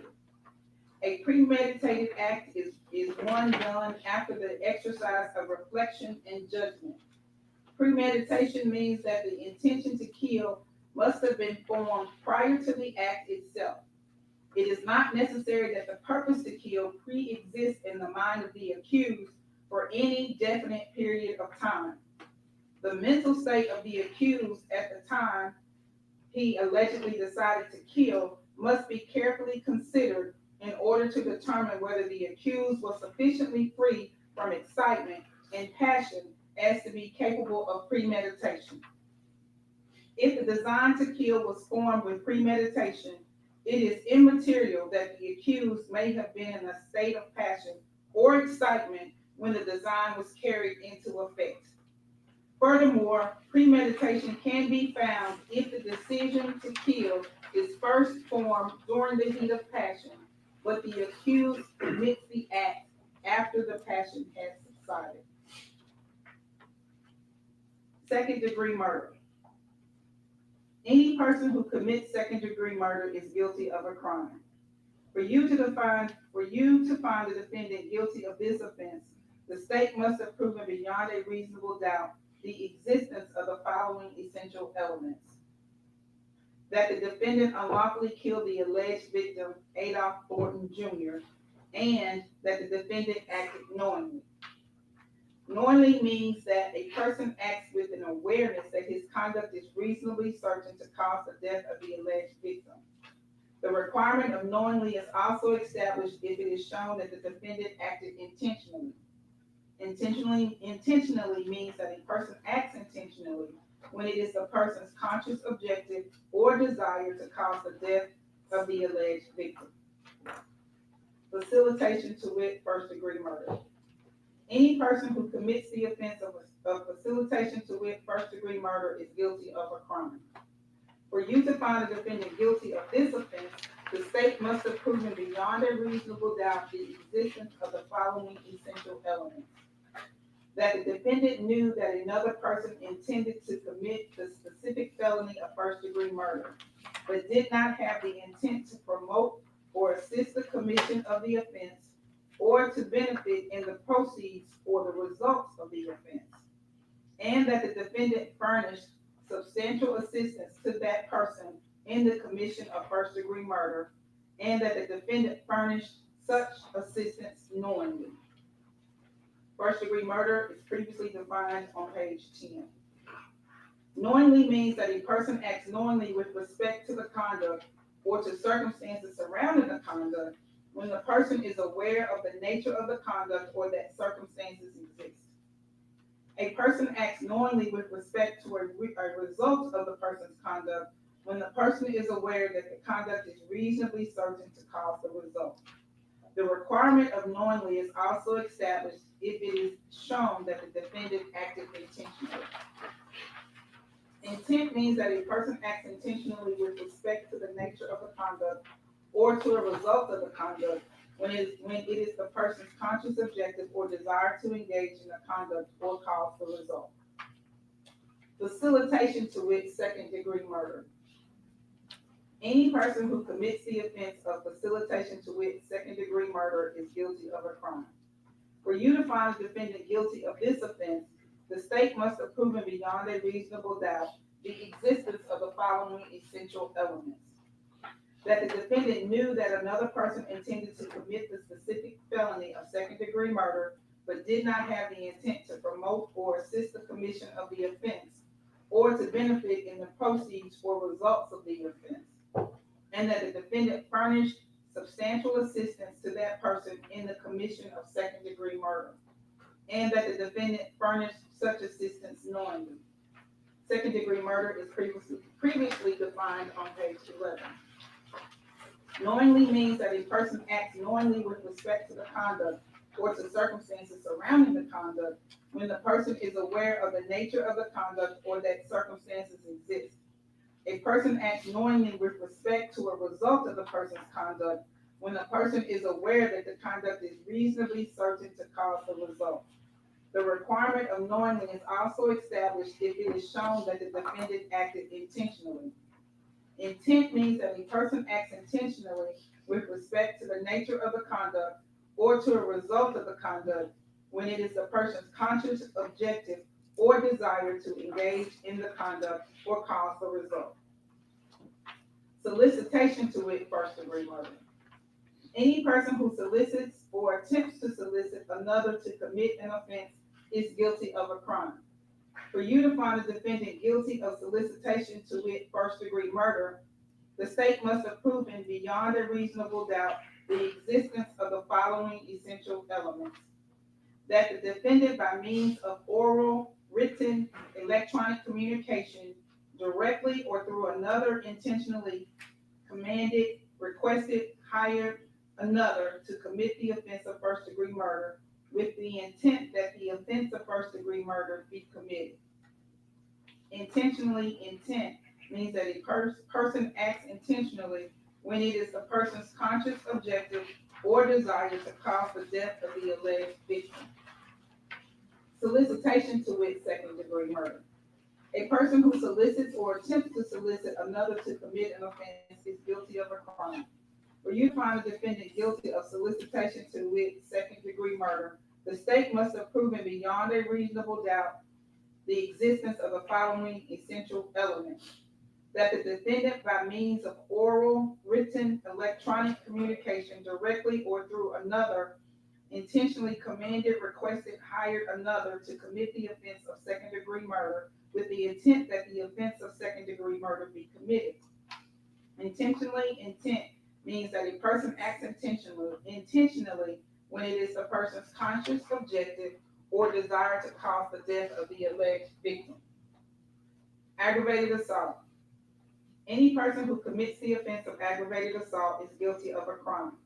For you to find the defendant guilty of this offense, the state must have proven beyond a reasonable doubt the existence of the following essential elements: that the defendant intentionally or knowingly caused bodily injury to another, and that the act resulted in death of another.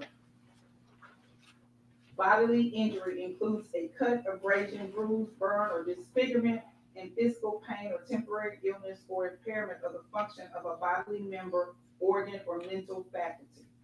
Knowingly means that a person acts knowingly with respect to the conduct or to circumstances surrounding the conduct when the person is aware of the nature of the conduct or that the circumstances exist.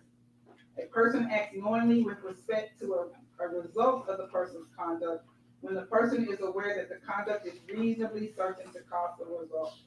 The requirement of knowingly is also established if it is shown that the defendant acted intentionally.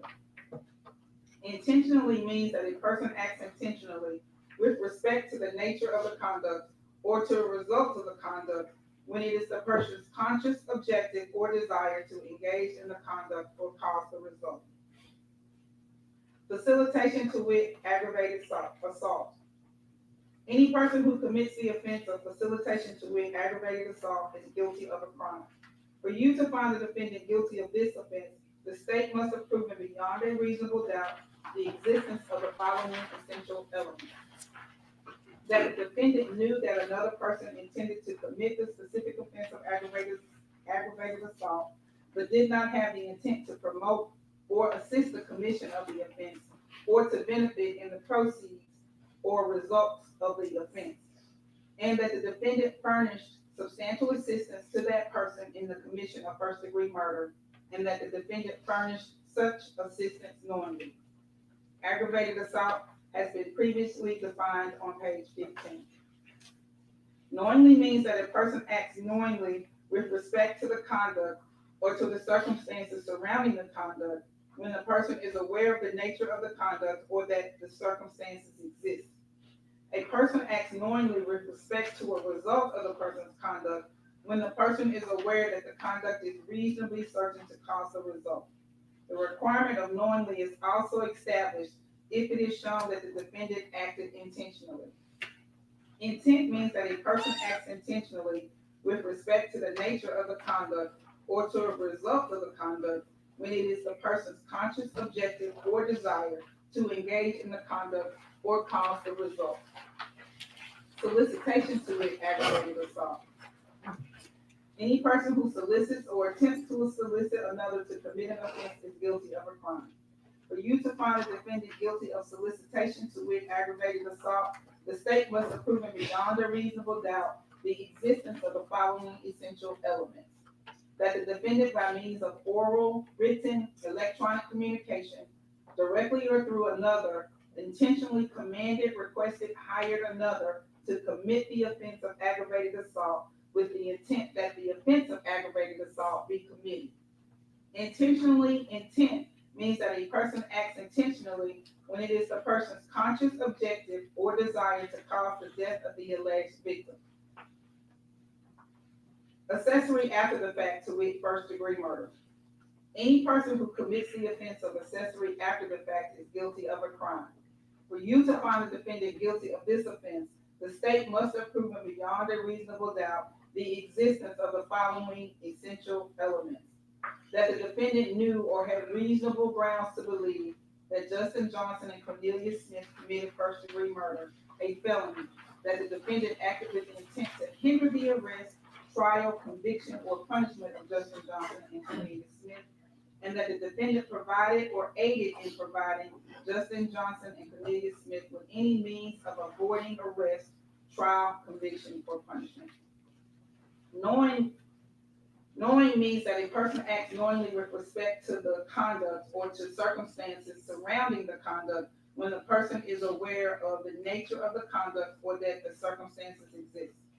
A person acts knowingly with respect to a result of the person's conduct when the person is aware that the conduct is reasonably certain to cause the result.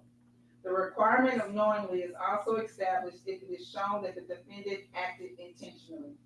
Intent means a person acts intentionally with respect to the nature of the conduct or to a result of the conduct when it is the person's conscious objective or desire to engage in the conduct or cause the result. Assault. Any person who commits an assault upon another is guilty of a crime.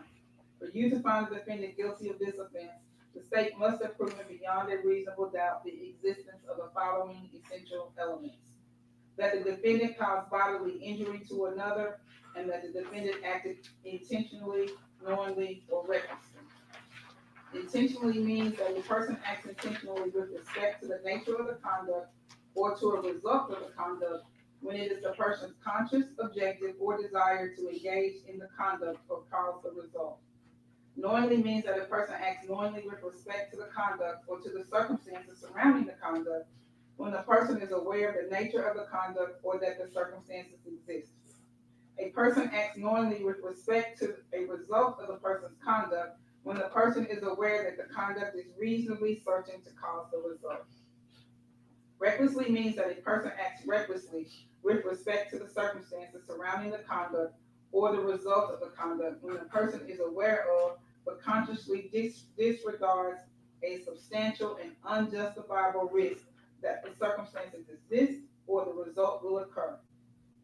The risk must be of such a nature and degree that its disregard constitutes a gross deviation from the standard of care that an ordinary person would exercise under all of the circumstances as viewed from the accused person's standpoint. The defendant has pleaded not guilty to each and every offense charged and included in the indictment.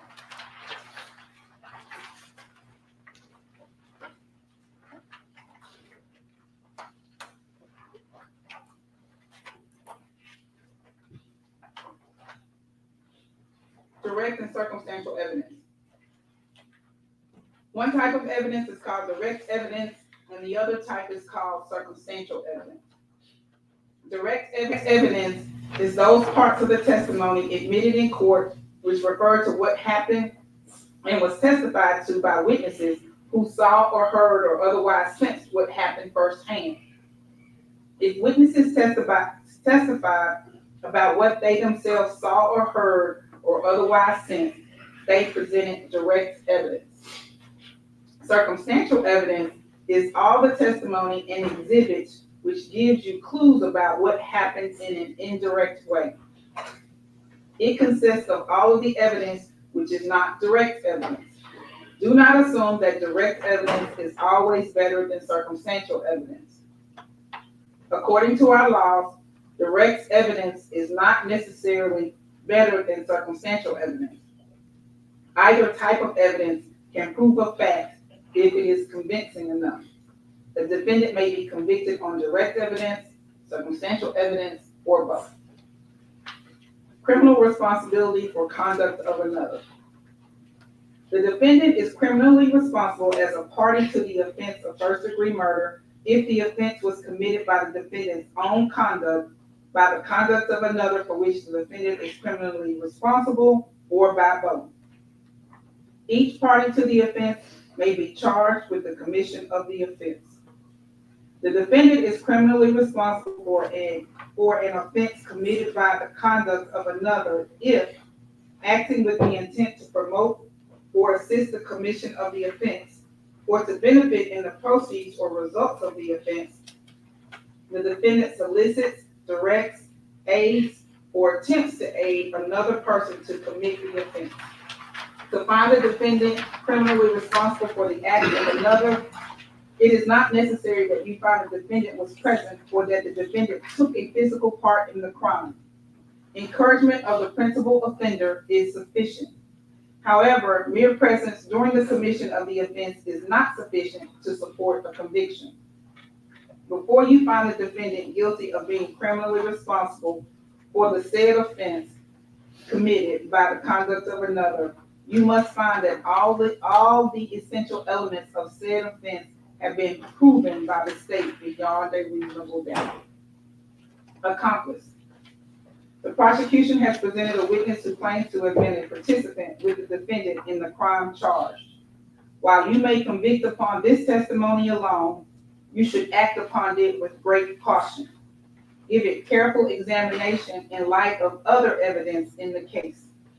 You are not to convict upon this testimony alone unless you are convinced beyond a reasonable doubt that it is true. Credibility of witnesses. You are the exclusive judges of the credibility of the witnesses and the weight to be given to their testimony. You should consider all of the evidence presented in this case by the state and by the defendant and give it a full, fair, and impartial consideration. Part of your responsibility is to determine what the facts are based on what you heard from the witnesses. If there are conflicts in the testimony of different witnesses, it is your duty to reconcile them, if you can. For the law presumes that every witness has told the truth. But when you cannot reconcile the statements of different witnesses, then you must decide which witness or witnesses you believe and how important his or her testimony was. You do not have to accept or reject everything a witness said. You are free to believe all, none, or part of any person's testimony. In forming your opinion as to which witness you believe, you may consider the following factors: how the witness looked, acted, and whether the witness appeared to you to be telling the truth when he or she testified. What was the witness able to see or hear clearly? How long was the witness watching or listening? Was anything else going on that might have distracted the witness? Whether the witness was in a position to know about the matter to which he or she testified. In other words, how well could the witness see or hear what he or she testified he or she saw or heard? Whether the witness's statements were consistent and how believable the statements were. Whether the witness had a motive to testify truthfully or to testify untruthfully. And any proof presented of the witness's reputation for telling the truth. All in all, how reasonable does the witness's testimony seem when you think about all of the evidence in the case? Another factor for you to consider in evaluating a witness's testimony is whether the witness has made material statements at some point before he or she testified, which are different from his or her testimony at trial. However, unless entered as a numbered exhibit by the court and allowed to be taken by you back to the jury room when you deliberate, proof of any prior different statement may be considered by you only for the purpose of determining if the witness is telling the truth at trial. The contents of the prior inconsistent statement are not to be considered as proof in the trial. Another factor for you to consider in evaluating a witness's testimony is whether the witness's testimony during cross-examination appeared to be contradictory, unreasonable, and improbable. However, immaterial or minor discrepancies or differences should not affect the believability of a witness unless it should plainly appear that the witness has willfully testified falsely. Expert witness. During the trial, you heard the expert testimony of Dr. Juliet Scantleberry, who was described as an expert in the field of forensic pathology. You also heard the expert testimony of Lieutenant Michael Coburn, who was described as an expert in the field of crime scene analysis. The rules of evidence provide that if scientific, technical, or other specialized knowledge might assist the jury in understanding the evidence or in determining a fact in issue, a witness qualified as an expert by reason of special knowledge, skill, or experience may testify and state their opinions concerning such matters and give reasons for their testimony. In giving her opinion, Dr. Scantlebury testified that she took into consideration certain statements made by other persons. Because the statements were made outside the courtroom, they may be used by you only for evaluating the expert witness's opinion testimony and cannot be relied upon as proof of the truth of the matter asserted in those statements. Merely because an expert witness has expressed an opinion does not mean, however, that you are bound to accept that opinion. The same as with any other witness. It is up to you to decide whether you believe the testimony and choose to rely upon it. Part of that decision will depend on your judgment about whether the witness's background or training and experience is sufficient for the witness to give the expert opinion that you heard. You must also decide whether the witness's opinions were based on sound reasons, judgment, and information.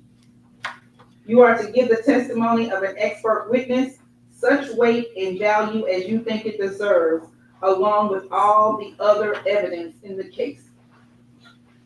Defendant not testifying. The defendant has not taken the stand to testify as a witness, but you shall place no significance on this fact. The defendant is presumed innocent, and the burden is on the state to prove his guilt beyond a reasonable doubt. He is not required to take the stand in his own behalf, and his election not to do so cannot be considered for any purpose against him, nor can any inference be drawn from such fact.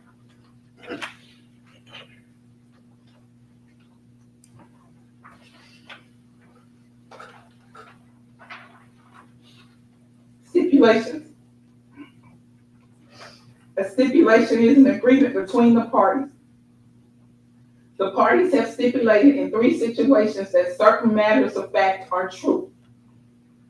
They are bound by these agreements, and in your considerations of the evidence, you are to treat these facts as proved. The parties have entered into 3 different stipulations. The first stipulation was entered as Exhibit 17. The parties have agreed that the phone number 901-859-1460 belonged to Hernandez Govan. The second stipulation was entered as Exhibit number 24. The parties have agreed that phone number 901-618-3848 belonged to Hernandez Govan. The third stipulation was entered as Collective Exhibit number 33. The parties have agreed to enter into evidence certain sound bites played and testified to by witnesses Angela Arnold, Cornelius Smith, and Detective Jesse Brown. Jury deliberation and unanimous verdict. The verdicts must represent the considered judgment of each juror. In order to return a verdict, it is necessary that each juror agree thereto. Your verdicts must be unanimous. It is your duty as jurors to consult with one another and to deliberate with a view of reaching an agreement if you can do so without violence to individual judgment. Each of you must decide the case for yourself, but do so only after an impartial consideration of the evidence with your fellow jurors.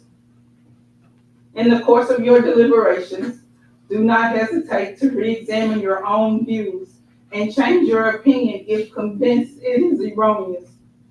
But do not surrender your honest conviction as to the weight or effects of the evidence solely because of the opinion of your fellow jurors or for the mere purpose of returning a verdict. If you have been taking notes in this case, these notes are for your individual use only, and you should not use your notes directly or indirectly explicitly or implicitly, to persuade other jurors as to the accuracy of your notes. They should not be shown to others, nor compared, nor referred to in any way as authority, but should be used privately only by you as an aid to your individual memory. These are my instructions to you. You're now ready for closing arguments.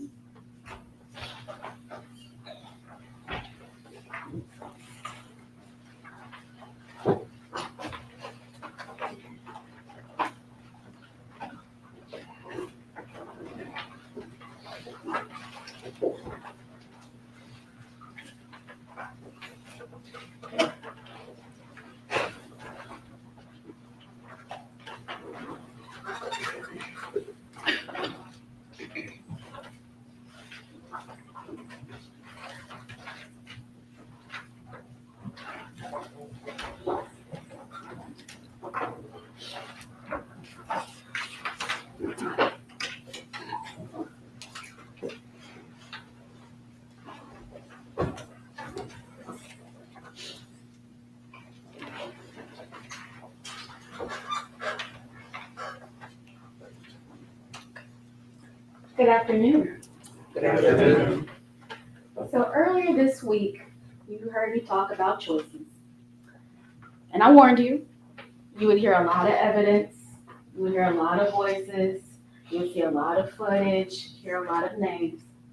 But I also told you, if you'll remember, that the name that you needed to focus on and the name that you needed to remember is Hernandez Govan.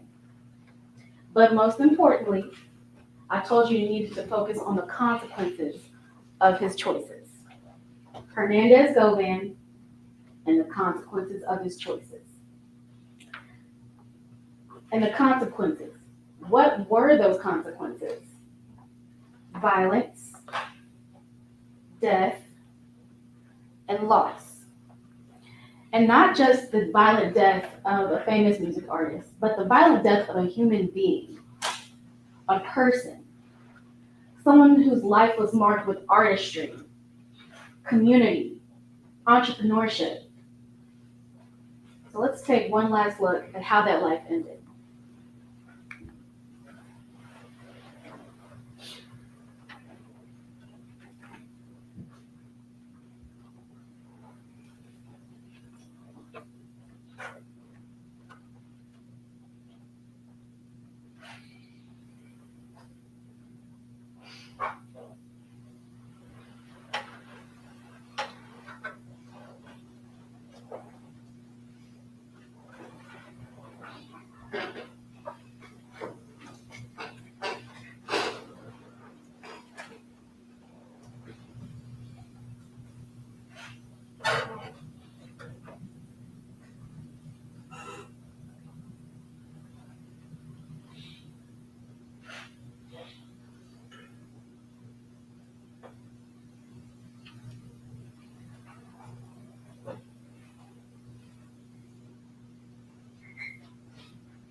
a life, ladies and gentlemen.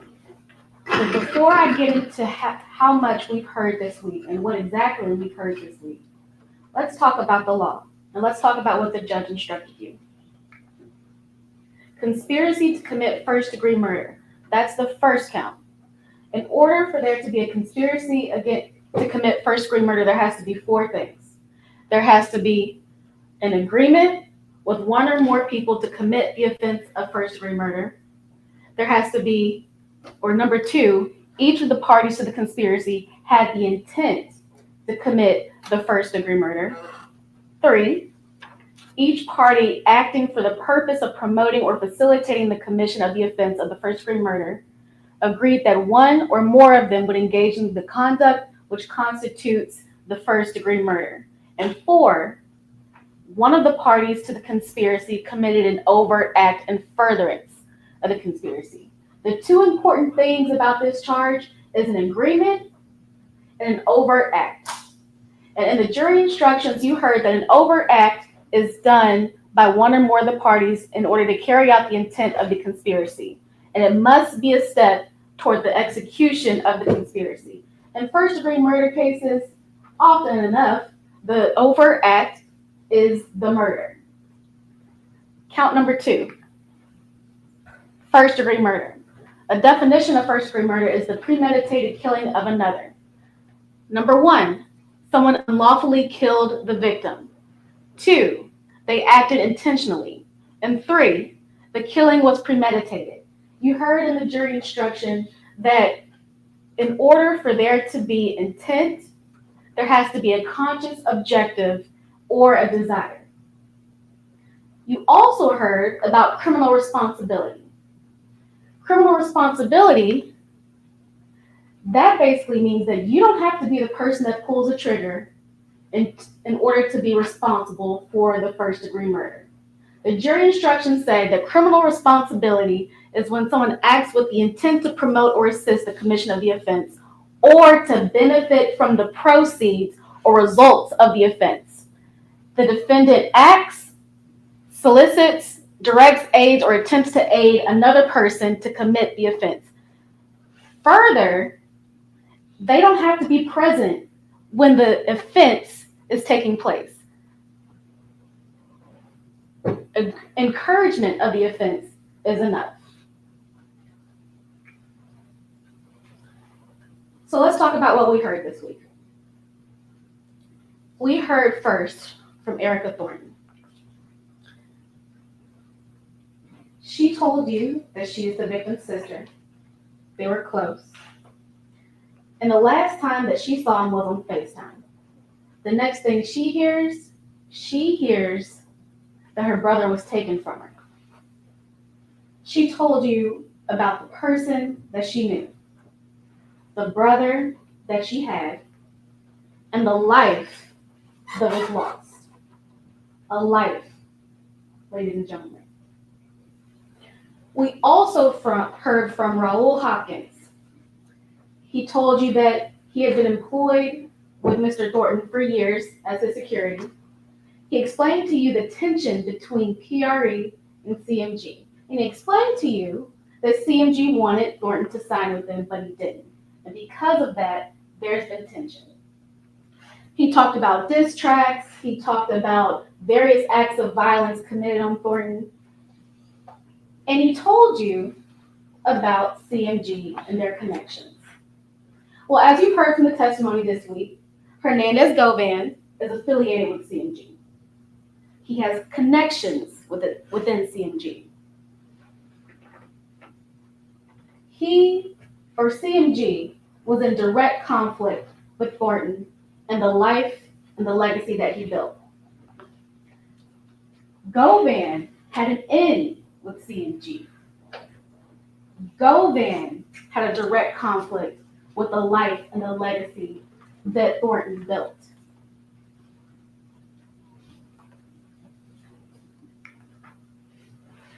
And then you heard from Cornelius Smith. And that's where it got interesting.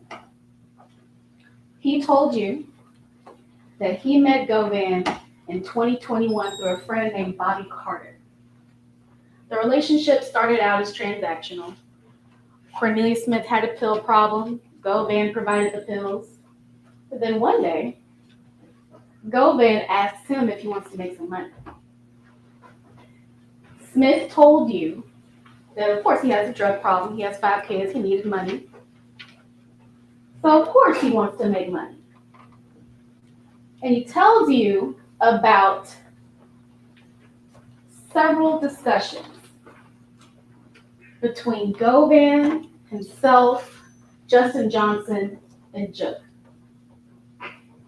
He tells you that at one of those meetings, Govan told him that there were multiple bounties on PRE artists, including Mr. Thornton, but also Paper Route Wood.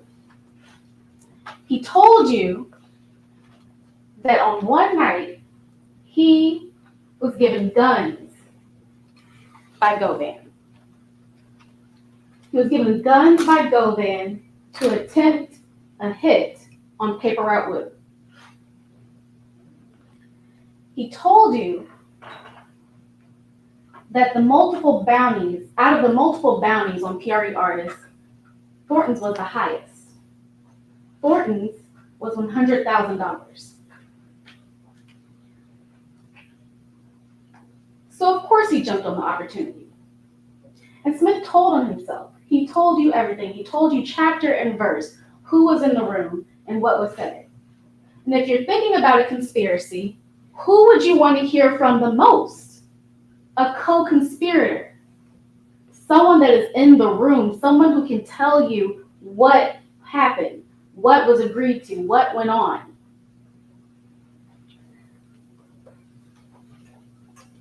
So after he found out about what this bounty was, he talked about November.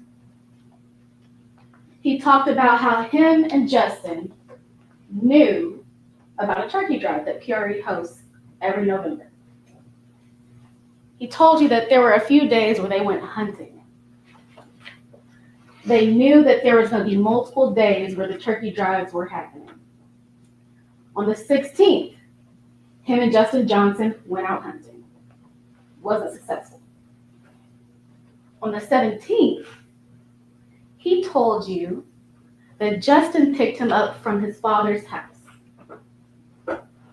He told you that when he picked him up from his father's house, Smith and Johnson went hunting again. And when they were at the intersection of Lamar and Airways, they saw Dolph's car drive past. Earlier this week, I told you that most Memphians know Adolph Thornton's car when they see it. And Cornelius Smith told you the same thing. They knew who it was when he drove past. So they followed the car. They followed the car all the way to Makita's, and at Makita's, they pulled around, parked the white Mercedes that they were in, got out, gunned down Adolph Thornton, and killed him. They got back in the white Mercedes, and they left, but not before Marcus Thornton shot Cornelius Smith. Smith also told you that they ditched the car. He told you that they ditched the car on Bradley Street, across the street from the defendant's home. He told you that once they left the car there, they went to 2-Lane Apartments. At 2-Lane Apartments, that's where they switched clothes, that's where they had their wound kits, and that's where Cornelius realized that he left his phone. He left his phone and he needed a ride. So he used his co-conspirator's phone, Justin Johnson, to contact his girlfriend to pick him up. And you heard that from Angela Arnold too. She told you that she got some communication from a phone number that she did not recognize. A phone number that was not her boyfriend's. It was not Cornelius's. He told her to pick her up, and she did.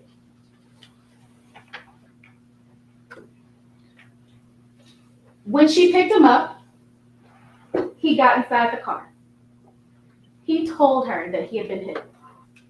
He told her what happened. And he told her that they killed Dolph. You also heard from Angela that he had previously told her that there was a hit on PRE artists, but she didn't believe him. But he told her. And he told her that there was a bounty. And when she picked him up that day, she learned that they had killed Dolph. They both testified that after they left the two-lane apartments, they went to a gas station for Cornelius to buy some cigarettes. And after they left that gas station, they met up with Govan. They met up at the Pressure World. And at the Pressure World, Cornelius said that he got his phone back and he got out the car. Well, first he got out the car. Then he went and talked to Govan, who was already outside the car. And he got his phone back and got back inside of Angela Arnold's car. Angela Arnold also testified that the same thing happened. She's never been to Pressure World before. She's driven past, but on this particular day, she pulled in. Cornelius got outside the car. Govan was waiting for him, and they went to the back and they talked. She didn't hear anything, but she saw the defendant there. And she knew that Cornelius had to get his phone.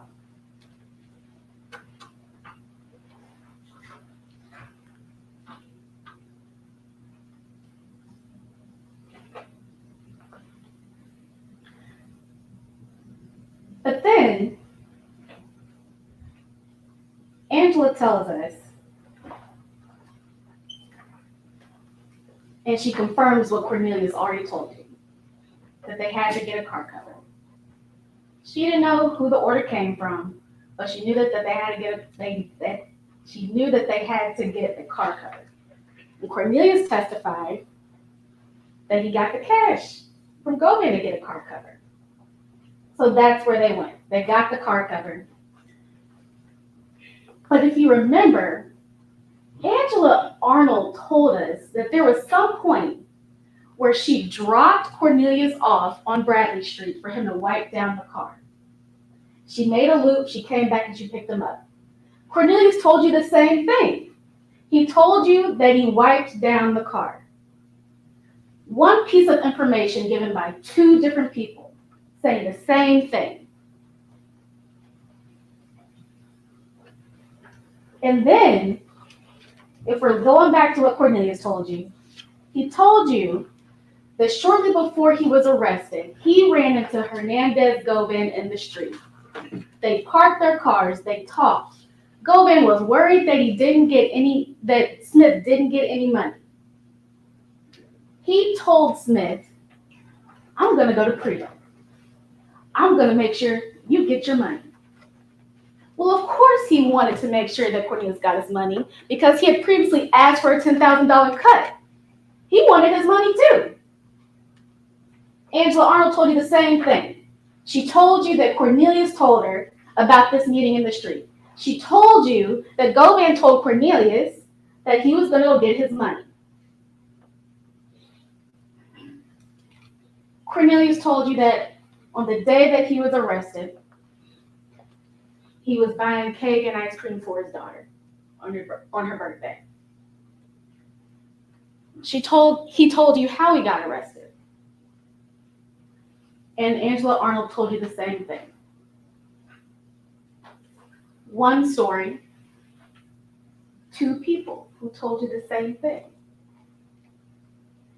And we also heard from Sergeant Dabney. He was the case officer. He testified that he and other officers found the white Mercedes in the back of 1174 Bradley, directly across the street from the defendant's home.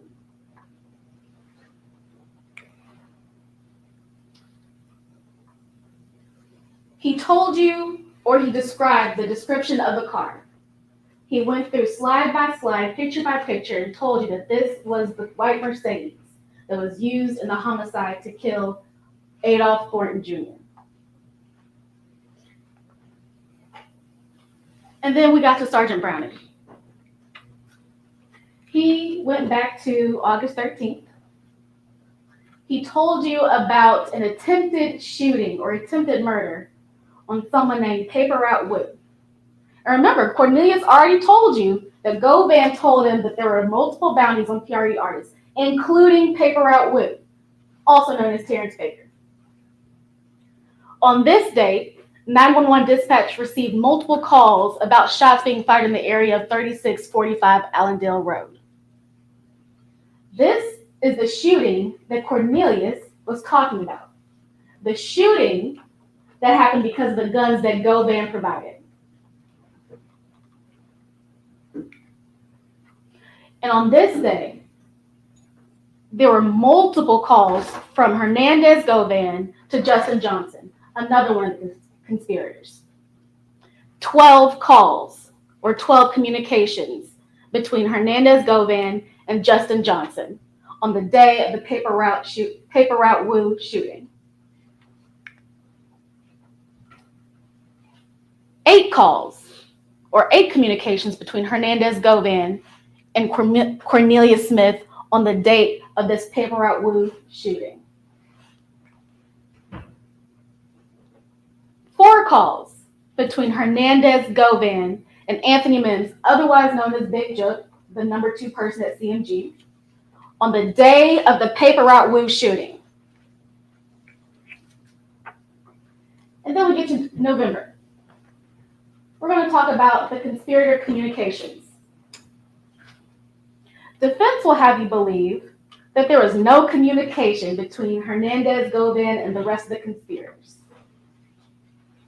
Sergeant Browning testified that on November 2nd, 2021, there were 7 communications between Justin Johnson and the number for Hernandez Govan. On November 3rd, 7 communications between Justin Johnson and Hernandez Govan. 20 communications between Cornelius Smith and Hernandez Govan.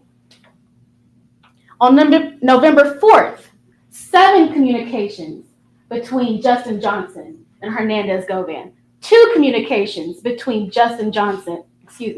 Cornelius Smith and Hernandez Govan. On November 5th, 1 communication between Justin Johnson and Hernandez Govan. 4 communications between Cornelius Smith and Hernandez Govan. And as we get closer to the murder, November 6th, 4 communications between Cornelius Smith and Hernandez Govan. November 12th, 5 communications between Cornelius Smith and Hernandez Govan. November 15th, 2 days before the homicide, 2 communications between Cornelius Smith and Hernandez Govan. You heard it from defense that there was hardly any communication between Hernandez Govan and the conspirators immediately prior to the murder. It just didn't happen. His story just didn't happen. And both he and Angela said it. Because, remember, he had talked to his family to go see Angela between the 14th of December, her first statement, when she didn't know nothing about nothing, and the 17th of December, when she's decided. And note how they have to prompt her to ask, could it be somebody with the name Hugh? And note, they had to ask her, didn't he forget something? Didn't he tell you something that he might have forgotten or something that he needed? They had to prompt her. This is 30 days after that. You don't have to remember the truth. This was the biggest day in somebody's life, you would think. I just killed Dolph. I'm running around, and she can't remember who the guy was that picked up the stuff at Pressure Room. Oh, shocker. There's a few cameras at Pressure Room. They had the absurdity to tell you, well, do you know how long the camera might be working or how long it records? You know how to find that out? Maybe go there and ask them. We've had Ring cameras and other things like that for a decade. It always goes to the cloud, and most likely it's going to be preserved for a year or so, which is what most businesses would do, especially in a dangerous part of town. And guess what? You have those crazy MPD cameras everywhere. You drive home, you'll see, and it's got the little blue thing coming out of it. I've showed you some of those from right around the area. Nobody checked any of them. You don't have to take my word for any of it, because everything I'm going to tell you is going to be backed up by independent evidence. You don't have to trust me for anything. You don't know me.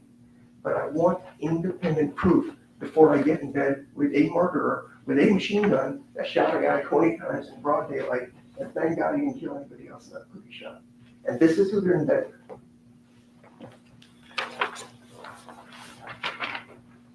Next.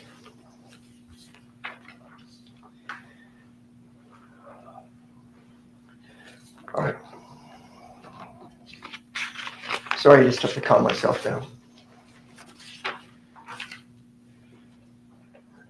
The other things with the shenanigans, as they try to tell you, is when the officer accidentally said, I don't even know if it was Justin something, I think he said that, but he said AKA Dolph, I'm sorry, not Dolph, Brock, in that. And Mr. Cornelius says, yeah, I met him through miscellaneous in a moment of weakness. And you know, when I asked about it, you smiled.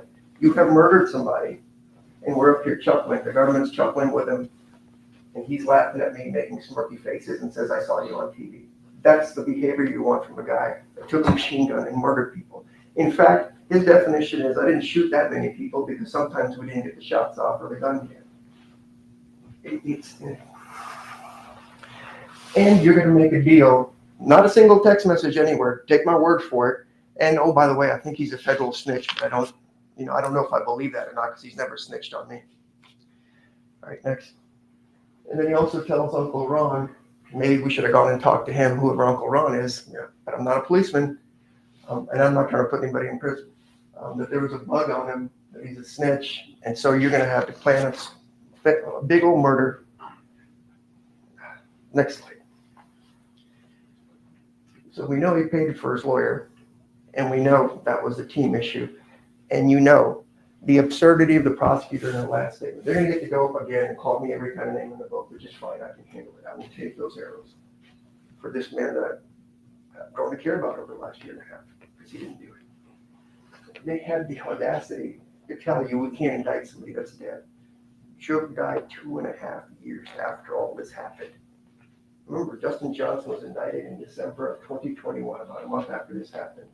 Cornelius was indicted in January of 2022, about a month and a half after this happened. There is no investigation done in 2023 or essentially 2024. It was done. They indicted and gotten who they wanted. So at some point, you got to ask yourself, what happened here? And I have no idea, but it's not my burden to prove their screw-ups. If you believe Cornelius, he says Joke is the one that set it all up. His girlfriend says that. Then they backtrack and say, well, he was there and he set it up, he didn't go there. None of it happened. Keep going. And with Miss Arnold, I don't know how you date a murderer that's been domestic violence me, stolen from me, done this. I don't know what her issues are, I fault her or not. She's just doing what the man's telling her to do. They've had visits, they've talked about it, and her story is still iffy as far as that goes. And God bless her. I hope none of you would be with a essentially soon to be convicted murderer for 4 years after all this happened. Right, next. And the interesting thing there was, we keep talking about the car on Bradley. Bobby Carter also lives on Bradley, and Bobby Carter was involved in the shootings with Mr. Cornelius. And in fact, Angela says Bobby was involved in the Dolph shooting as well. Next. All right, we already know this as far as the jail calls and the family coming to see her. Next.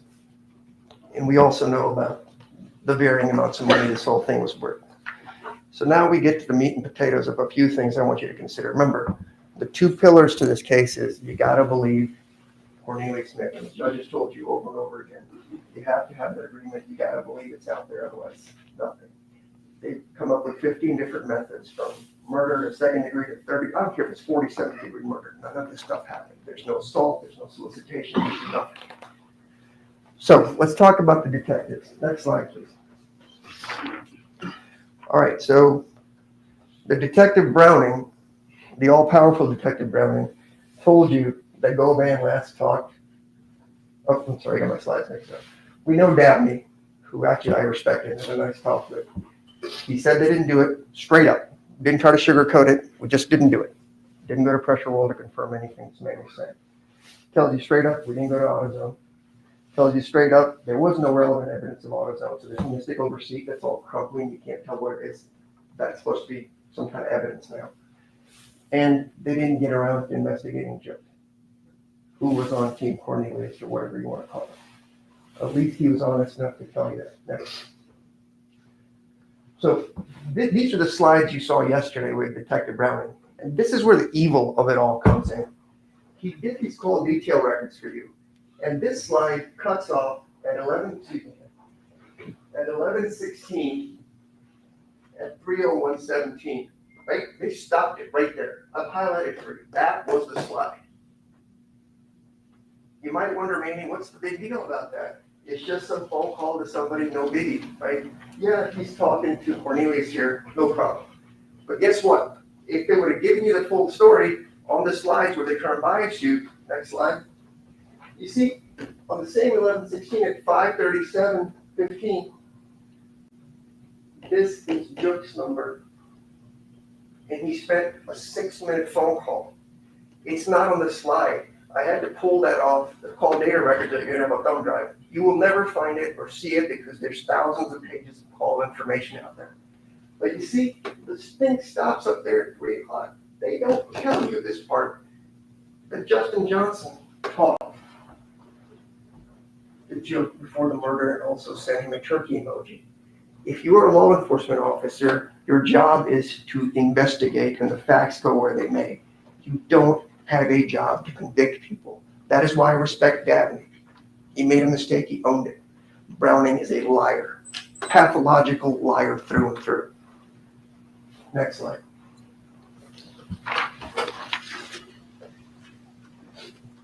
So I take this where Browning also told you that they last talked to Govan on November 5th. You remember an opening statement that told you Justin Johnson had not talked to Govan for at least 2 weeks prior to the murder. No communication whatsoever. But they try to tell you that, oh yeah, on November 5th, he must have talked to Govan. And then Cornelius last talked to Govan on November 15th. Just remember those. It was very specific that they argued. So let's go to the next slide. So what you'll see is on November 5th of 2021, this is Govan's number. Her name is Govan. He's getting a call from Justin Johnson. You see this? This is the communication they had on November 5th. How many seconds is that phone call? Let me break it down to you. Zeros. It never went through. There was no phone call for at least 2 weeks. No text messages. Nothing. And this is the guy I'm supposed to be planning a murder with the most famous person in Memphis. Are you kidding me now? All right, next slide. So there's an old movie that said the tail wagging the dog. You've got Cornelius telling him what they want to say as he tells you he likes to do. And everything they're trying to do is back up what Cornelius says. There is no explanation why they didn't go talk to Jook or bring him down for questioning. There's none. There's none. All right, next slide. So just go through here. That's 10, 12 phones out there. Go through all of them. Find me a text message where a single human being tells Hernandez Govan, we need to do something. That's evil, that's violent, that's criminal. Browning told you he just came up with these slides just a day or two before all this happened, because this is 4 years after the fact. And I'm seeing the slides for the first time. And the slides are complete BS because they keep misleading you about stuff. And so if the incriminating text existed, they would have showed them to you. They've cut off records in half so you can't see the rest of the story. Go to the next slide. We know he agreed with me that these text messages, there's thousands of them with Justin Johnson. It's about music because Justin was in videos and all that stuff, and Govan was there. He was a colleague, a friend, whatever you want to call it. That doesn't make you a murder criminal. And we know he talked to Cornelius about pills. 14 communications is what they call it. What they don't tell you is how many of those 14 actually went through. What were the phone call codes? Remember, 11 is important because that goes to voicemail, or it could be two-way, or the call goes through properly. Is it a text message? I don't know. Last night I'm talking to my daughter just about her boyfriend. Between okay, yeah, no problem, I had 16 communications with my daughter in a span of like 3.5 minutes. It doesn't mean anything, and you can't presume you know what the communications are about if, in fact, for the love of God, they even went through. I've already shown you one bald-faced lie about the government right there. There was no call on November 5th. Keep going. So we have the emoji, we have the 6-minute phone call, and you know, this secretive plan, PRE, as his bodyguard told you, this is social media. They do this every year. This is what they do. Remember, he's a man of the community. They put it out there. Everybody knows they're doing turkey emojis every year. Most of you probably know about this. Next. All right, skip this. Let's go to the next one. And then we have this. It's not anything I could get voluntarily out of that man. We have to press and press and press to show that Justin Johnson already knew Joe. Didn't need our guy to do any of it. That is why you will never see a single text message of any incriminating nature. Because I can promise you, had it said anything, a comma out of place, they would have it plastered up here on a board saying, see, we got him, we got him. Next. All right, so Garner, he said, MPD asked me to do what? Location analysis on a couple of phones, Justin's and Corey's. All you have to do is plug in a number in a computer. We could have done it. Hey, his phone's pinging off pressure level. Maybe more believable. Even if you choose not to go there, you can just ping it. You don't need the actual phone if you've gotten rid of it, because you can just order the CDRs from the phone company, as he told you. He did cell phone tower analysis for a very short amount of time, and then it just stops. Is this kind of investigation in Memphis we call sufficient to put somebody in prison for life? And none of the other phones were done. Where was Chuck? Hell, where was anybody else in this case? Right? All right, we've got this, so covered that. Go next. We covered the AutoZone thing, and I just respectfully ask, if the audacity to put a crumply receipt in front of you that you can't read and just say, hey, Detective Brown, I just know this now. It is not mentioned in any police report anywhere. As I asked him, he couldn't answer the question. But now suddenly it shows up in the phone. We know Dabney knew this was garbage because they talked about the auto part from earlier. You can't put a date, time, place on it. It's all what they call red herrings to mislead you. Think there's something nefarious out there and just use your imagination to convict people. You would never let this happen if it was somebody you cared about when you saw this. Some of you might be supervisors. If this half-assed work is what they brought to your desk, you would fire that person immediately. And don't say you wouldn't, because you would, because it makes you look bad. This whole county is a freaking embarrassment with regards to this trial, and the whole world is watching, and this is what we've got. All right, next. And then the last thing is you got to ask, if I set up the plan, I don't know if I'm having the murder car come to my house. And if I have a murder car come to my house, why don't people just come inside and change clothes there instead of riding around all over town, trying to find a place to go change? And again, I know you may think I'm crazy, but there's no blood in that car. Was this even the right Mercedes as far as that goes that they got? You remember Treon Ingram and another gentleman had stolen that Mercedes a while earlier. Treon Ingram can come and testify because Treon Ingram picked up another murder right after that. Where did the blood go?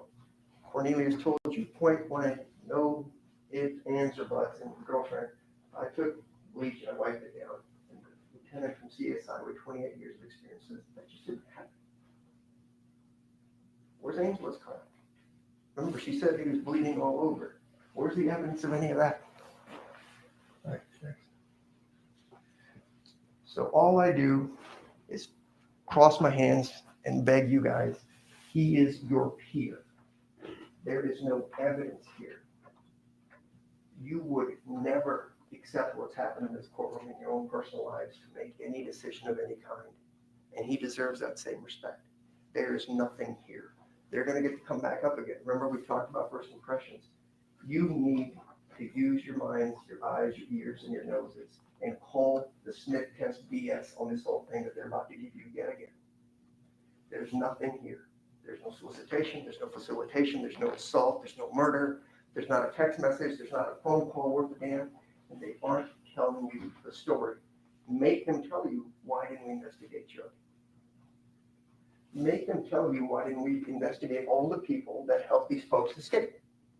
And if you want to talk about conspiracy, how did he conspire or solicit Justin Johnson? Have you heard anything about that?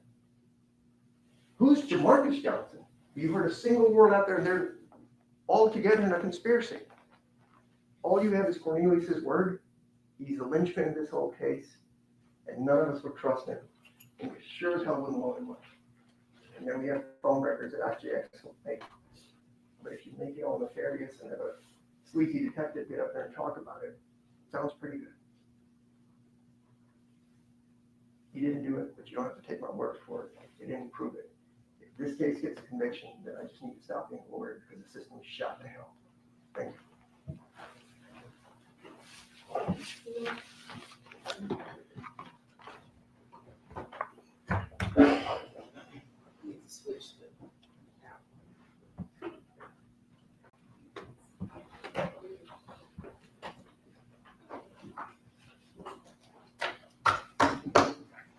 Are you kidding me right now? Defense has just called the whole city of Memphis stupid and dumb. Everybody from the DA to the police officers to the prosecutors, he called y'all dumb. Called everybody, all one of them dumb. Are you kidding me right now? This case is not about the prosecutor. This case is not about Juke. This case is not about Justin. This case is not about Cornelius. This case is about Hernandez Govan. He is the person on trial, not the city of Memphis, not the DA, not the prosecutors, not you, Hernandez Govan. That's who we are here about today. That's what this proof has been about.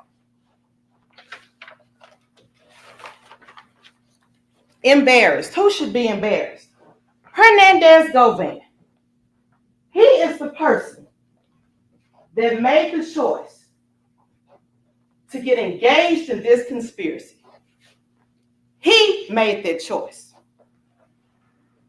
We've talked about choices.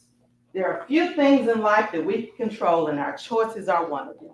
What choices did Hernandez Govan make? You've heard that over the last few days of the choices that he's made. His choices led us here today. All right, police, they say they didn't do a good job. Convenient story. Something, novel. Because they didn't arrest everybody has to be arrested for them to do a good job. There was a twofold investigation. Sergeant Browning and Sergeant Dabney both told you that. It's very convenient that that part was left out of the defense's argument. There's a twofold investigation. Homicide and MGU. Those were two different entities within the Memphis Police Department. There was an ongoing investigation. And as Ms. Williams mentioned in her closing statements, this is a conspiracy. It's ongoing. To let you know that they were still investigating, look at the call records. Look at when those call records were received. Now, defense will have you believe that, there are thousands and thousands and thousands of pages of call records. There are. But guess what? You'll have access to all of that, and they're on a flash drive. You can search. You can put in the numbers that were given to you. When things happen, what happened with those calls? They're there for you. There's no hiding. There's no putting them aside. They're there for you to look at. So I wanted to clear up that misstatement. The focus at the time of the incident, November 17, 2021, was on a homicide. It was not on who went to AutoZone or who went to Pressure World. The focus was on a homicide. A person was dead. The defense never mentioned that we are talking about a dead person. Dead. It's everybody's issue and fault but Hernandez Govan. The police didn't kill Adolph Thornton.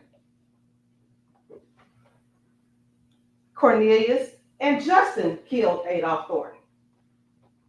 But who put them together? Hernandez, Govan. Look at the PowerPoint presentation that Sergeant Browning provided. It has communications that contact log was put in there for Juk and Justin on the same day, about July 27th, around that time. They looked like they exchanged numbers. And if they knew each other before then, they wouldn't have had to exchange numbers. They would have already had each other's numbers. Look at that. Look at the call detail records of Cornelius Smith. You'll see about the first time he had contact in his phone anyway with Hernandez Govan was about July 25th, 2021, around that time. All you have to do is plug the numbers in. It's not rocket science, as he had you believe. Hernandez Govan put these individuals together.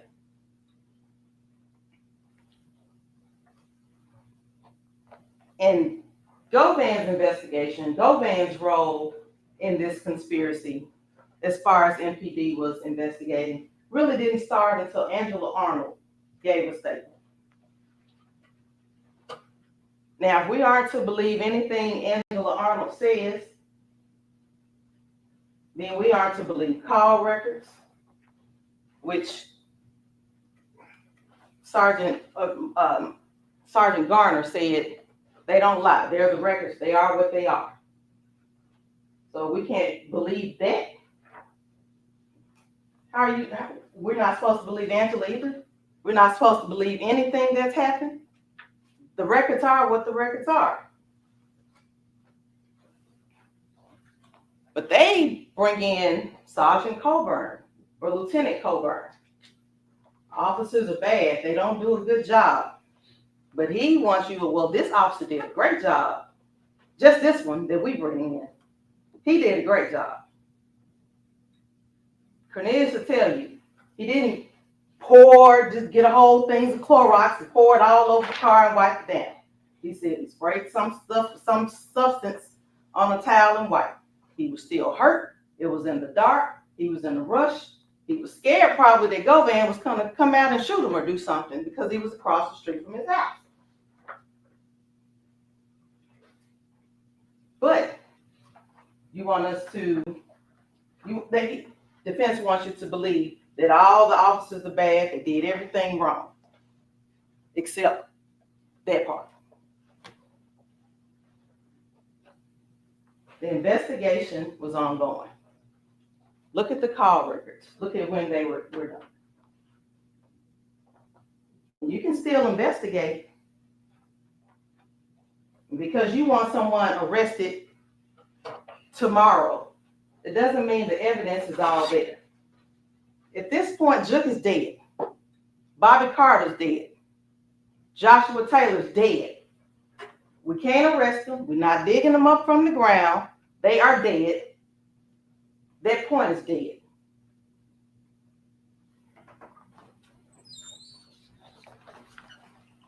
Browning just analyzed the numbers that were there.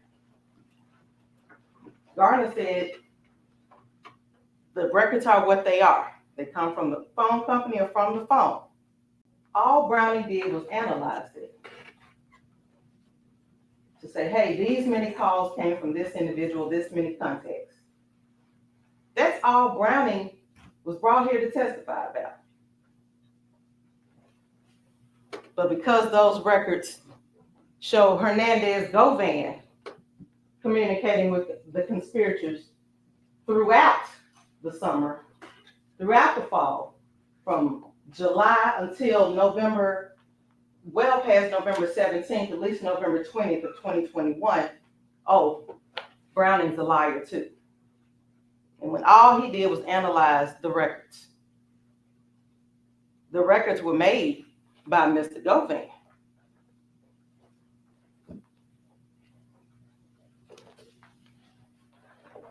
Defense also brought up that basically Justin Johnson had access to Juke on his own, basically. But we know that Govan made that connection. July 27, 2021. We know that. We see that in the call records. We see it. Govan already had Juke's information. Govan already had Justin's information. This was by July 27, 2021. Govan had Cornelius's information. Govan texts Justin address to Juke's smoke shop. And the contact was created between the two while they were there. But guess who did not have contact with Juke? Cornelius. He was a part of this conspiracy as well. And he got up here and he testified and he told you that he really didn't have much contact with Juke. Guess who he was communicating with? Hernandez Govan. That's who he was communicating with. And let's look at the definition of conspiracy. You just have to create that at least with just one other person. So if you take defense at his word that Justin Johnson had other conspiracies going on and this was something separate, Hernandez Govan was still egging on Cornelius. He promised to get Cornelius paid. Cornelius didn't have direct access to Juke. He told you he was trying to still get his money. December 2nd, 2021, he sent a message from Angela Arnold's phone via Instagram message. He said he couldn't just straight out put that, hey man, I want my money. I did what I was supposed to do. He said he sent him a message trying to get his attention. A week later, he's arrested.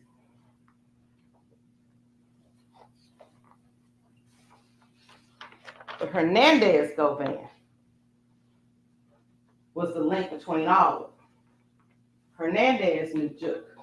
Even if it did, that's still being investigated. But if the entire hit came from Juke, it was communicated to Govan, who then put it out to Justin and Cornelius. Hernandez Govan did that.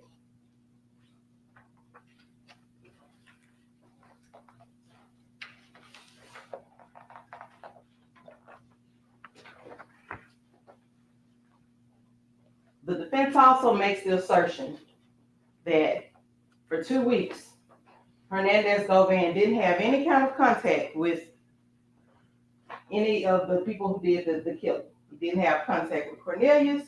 He didn't have contact with Justin. The phone records will tell you that that is not true. It's simply not true. The phone records are there. There was contact. There was contact the day before. There was contact the day before that. There was contact days before that. And even if they didn't talk on the phone, what is stopping them from walking to his house? Communication is there. Doing everything to take away from the fact that this trial was about Hernandez Govan. And there's nothing that says, okay, if we don't talk within 2 weeks, that all of this is out the window. Nothing in the jury instructions that the judge gave you or read to you said, all right, this conspiracy ends if we don't talk in a week. This is not girlfriend and boyfriend stuff. This conspiracy was ongoing. Hernandez Govan is just trying to pull himself away at this point. But this, Justin and Cornelius, they were put together by Govan. It's been reiterated several times. All right, even if you believe what the defense says, say Justin was conspiring with others. Okay, two things could be true at the same time. But what we do know that shortly before the turkey drive, Cornelius said that Hernandez Govan called him and Justin together and was like, hey, y'all know this turkey drive getting ready to come up. Y'all ready? Y'all ready to make this money? Y'all ready to do this? Cornelius told us that.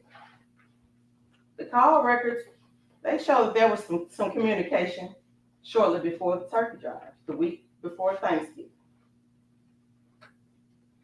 And Govan just reminded them, this is your mission. This is what you're supposed to do.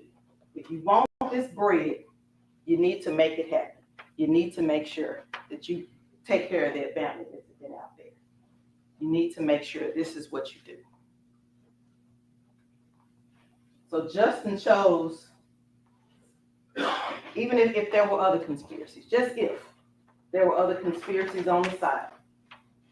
On November 16, 2021, Justin Johnson chose Cornelius. He chose Cornelius. The same Cornelius that he was introduced to through Hernandez Govan. That same day, Justin Johnson sent Juke a turkey text. It's the same text that defense has entered into evidence. He sent that on November 16th. The defense just showed you there was some communication with Juke on November 16th. On November 17th, again, the day of the murder, the day that Dolph was killed. Even if there were, again, other conspiracies, Justin Johnson chose Cornelius Smith to go on a hunt with him.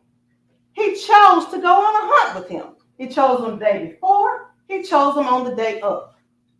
And Cornelius Smith said the only way he knew who Justin Johnson was because of Hernandez Govan. He told you that several times.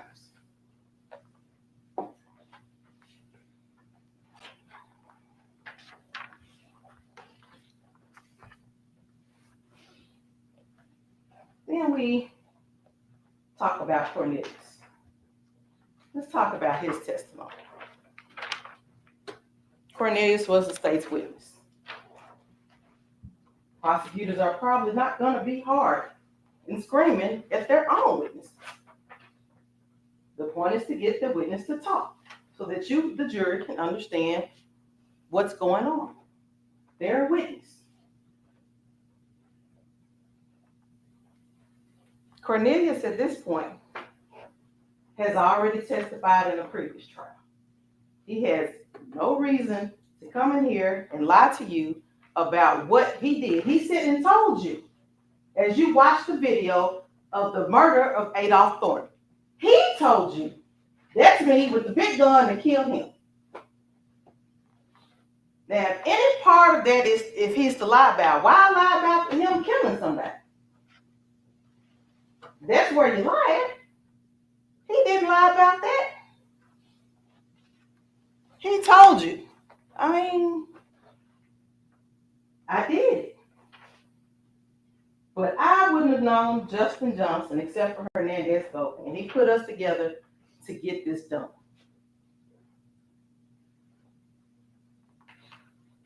He told you, the defense attorney, at least several times, that he was under the influence. You saw the video. Cornelius Smith was up there. He was high. Even the questions that were asked of him were confusing. And he told you, he said, I don't remember. I had taken some pills, and we learned you've been taking pills. So why at that point say anything different? Even Angela Arnold said he took some pills that day. Yeah, he may have been fine, but he told you, I've been doing this for a long time. It may not affect me the same way that it affects someone who doesn't take pills. But in addition to the pills he was taking, he took some Tylenol PM. Defense tried to make it seem like it was just, a headache medicine. But he was getting that edge. he saw the end of the road coming for him. He knew the marshals were behind him. He knew that. He's taking them pills. So they try to get a statement out of him that day. He's all over the place. He's confused. Doesn't really say much then. But he gives a statement eventually. And he tells you on the stand what happened. How Mr. Hernandez Govan set all of this in motion. And defense, paints him as a liar. Cornelius said his game to women. Well, Angela, she's still with him. Some kind of game. Letitia Jackson, his kid's mother, he had enough game where she took his phone. He handed over his phone to her the day he got arrested. And Miss Ferguson, the neighbor, she said, he's a sweet baby, just sweet as he won't be. Just love him. He helped her out. She didn't have a bad thing to say about him. Said he didn't give her $500, or someone didn't give him $500 for Cornelius. How do we know Miss Ferguson is the neighbor that happened to? Live on the street, there's several neighbors. But he brings sweet little Miss Ferguson in. He had nothing bad to say about Cornelius.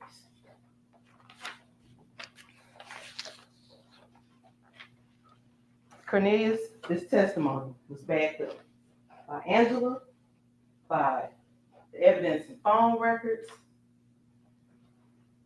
by the murder. All of that is backed up.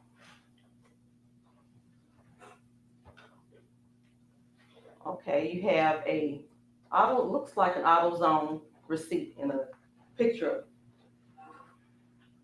crumbled up. You have access to the picture of their receipt. It was a picture that was in the phone that Cornelius took. It was in Browning's presentation. Look at the receipt. Blow it up. Stretch it out. You'll see that was taken, it looks like AutoZone, and it was a receipt from November 20th, 2021.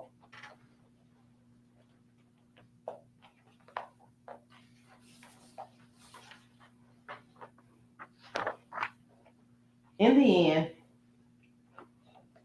all of this points back to Hernandez Govan. He got the ball rolling. He kept the ball rolling.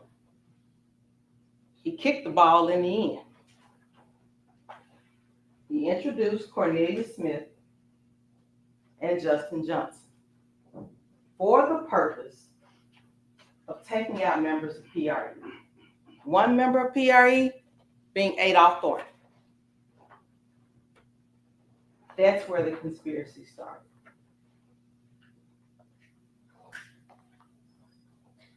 Again, all fingers point back to Hernandez Govan. Justin Hernandez Govan. Cornelius Hernandez Govan. Juke, as the defense keeps wanting to throw out, Hernandez Govan. And why go to Hernandez Govan house after they commit the murder? Because that was comfortable for them. No one ever said these were the smartest killers. They didn't plan on getting shot. That wasn't part of the conspiracy. When we get shot, we're going to go here. But they'd already had the getaway car at Hernandez Govan house. So they originally met at Hernandez Govan house back in July. If they would ever meet up during the time of the conspiracy, from June of 2021 until March of whenever they were arrested, they would meet at Hernandez Govan's house. Want to go shoot a video? Go to Hernandez Govan's house. They're all in the video. Park your getaway vehicle, go to Hernandez Govan's house. Park your murder vehicle, Hernandez Govan, that's the person. Now, Why did they not go in? Maybe he wasn't there right then. Maybe he was like, someone went down, I'm getting out. Who knows? But we know what happened. We know where they went. We know that the murder vehicle was parked there. We know that the getaway truck that they used to get somewhere else was parked in front of Govan's house. We know that. Even Cornelius Smith told you, Cornelius Smith told you that Justin wanted him to meet him on the day of the murder. He wanted him to meet at Govan's house. Cornelius said he couldn't get over there. So Justin came and picked him up. Again, all of this going back to Hernandez Govan. As much as the defense tried to deflect and get you to choose different deflections, it all points back to Hernandez Govan.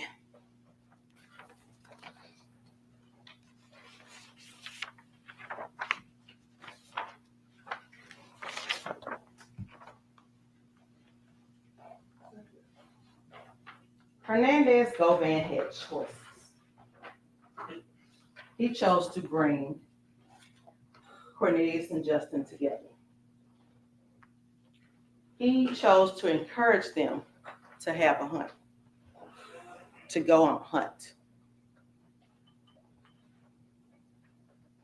PRE members, but the biggest bounty was Dolph. He knew that Cornelius had a drug habit and that he needed money. And he played upon that. He preyed upon that. And he put him together with someone who was just as hungry for him. Justin and Cornelius were put together by Hernandez Govan. He chose to ask each of them for a cut of the proceeds. He chose conspiracy. Hernandez Govan chose murder. Adolph Thornton will never get to experience many of the things we take for granted in getting old. He will never get to experience gray hair. He will never get to experience wrinkled skin, crackling knees. He didn't get to choose to grow old. That was taken from him and put in motion by Hernandez Govan. You, the jury, you have a choice. The choice is now yours. You have a choice in whether you hold Hernandez Govan accountable for his role in this murder, for his role in this conspiracy. And I ask that you choose to find Hernandez Govan guilty of murder in the first degree and guilty of conspiracy. Thank you. All right, ladies and gentlemen, I'm picking up on page 27. Deliberation, order of consideration. In reaching your verdict, you shall first consider the offense charged in the indictment. If you unanimously find the defendant guilty of that offense beyond a reasonable doubt, you shall return a verdict of guilty for that offense. If you unanimously find the defendant not guilty of that offense, or have a reasonable doubt of the defendant's guilt of that offense, you shall then proceed to consider whether or not the defendant is guilty of the next lesser included offense in order from greatest to least within that count. You shall not proceed to consider any lesser included offense until you have first made a unanimous determination that the defendant is not guilty of the immediately preceding greater offense, or you unanimously have a reasonable doubt of the defendant's guilt of that offense. If you have a reasonable doubt of the guilt of the defendant as to all offenses charged and included in that count, you shall return a verdict of not guilty and proceed to the next count. Verdict. Count 1. The charged offense in the first count of the indictment is conspiracy to commit first-degree murder. The lesser included offenses in order of consideration from greatest to least are facilitation to wit, conspiracy to commit first-degree murder, solicitation to wit, conspiracy to commit first-degree murder, and accessory after the fact to wit, first-degree murder. Count 2. The charged offense in the second count of the indictment is first-degree murder. The lesser included offenses in order of consideration from greatest to least are second-degree murder, facilitation to wit, first-degree murder, facilitation to wit, second-degree murder, solicitation to wit, first-degree murder, solicitation to wit, second-degree murder, aggravated assault, facilitation to wit, aggravated assault, accessory after the fact to wit, first-degree murder, assault.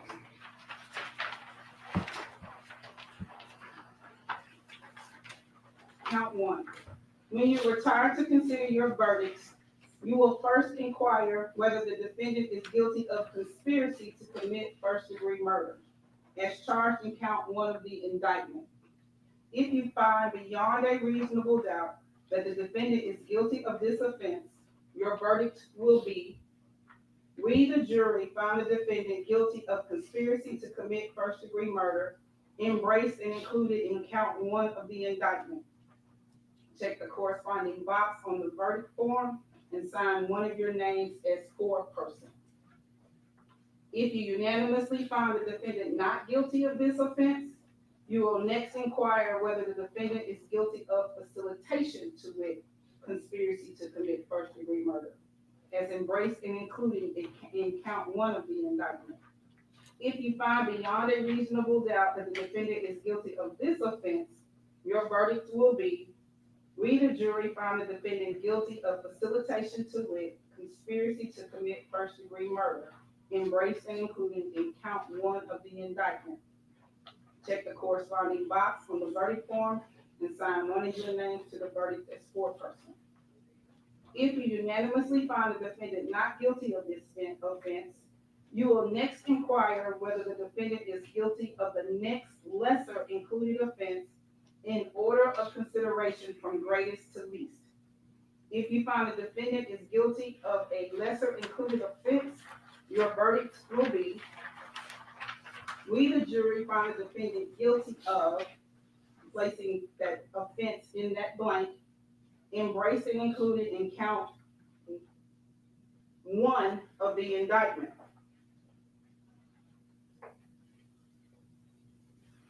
Check the corresponding box on the verdict form and sign one of your names to the verdict as foreperson.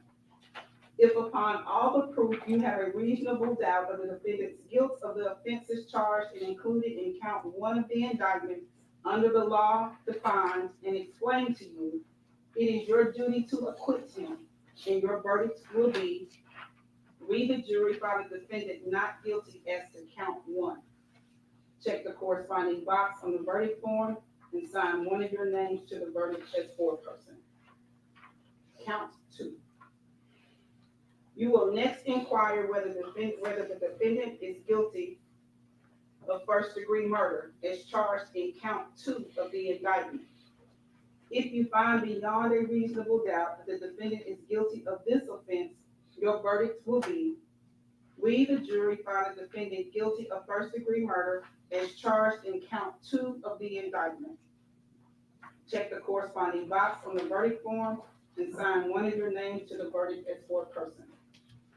If you unanimously find the defendant not guilty of this offense, you will next inquire whether the defendant is guilty of second-degree murder as charged and included in count 2 of the indictment. If you find beyond a reasonable doubt that the defendant is guilty of this offense, your verdict will be: we, the jury, find the defendant guilty of second-degree murder, included and embraced in count 2 of the indictment. Check the corresponding box on the verdict form and sign one of your names to the verdict as foreperson. If you unanimously find the defendant not guilty of this offense, you will next inquire whether the defendant is guilty of the next lesser included offense in order of consideration from greatest to least. If you find the defendant is guilty of a lesser included offense, your verdict will be, we, the jury, find the defendant guilty of placing that offense in that blank, embrace is included in count 2 of the indictment.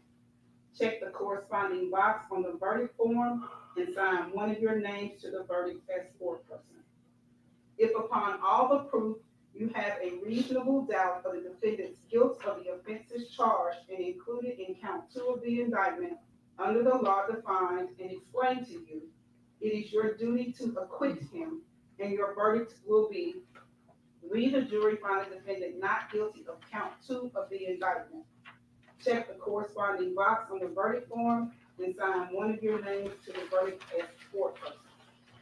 When you retire to the jury room, you will first select one of your members as foreperson who will preside over the deliberations. When you have reached a verdict on a particular count, the foreperson will check the corresponding box on the verdict form and sign his or her name to the verdict as foreperson. Take the case, consider all the facts and circumstances fairly and impartially, and return to the court with verdicts that truth dictate and justice demand. Now, there is a couple things you need to know. Pages 33, 34, and 35 are your verdict forms. So I kept referring to check the corresponding box. These are the corresponding boxes. You got count 1 and 2 pages for count 2. Okay. I also have here the official copy of the jury charge. There are a couple of minor changes that I've made. Like I caught one misspelled word, a couple misspelled words. And I've made those changes on here, nothing that's going to change it substantively. But the official copy is going to go back to the back. Please do not write on it. Feel free to write on your own copy. Just use this as the official copy if there's any discrepancy on what you may have with you. Okay, so this is the official copy. So is everybody in a good position to deliberate? No issues with the court with no doubt. All right, so we shall choose 4 alternates.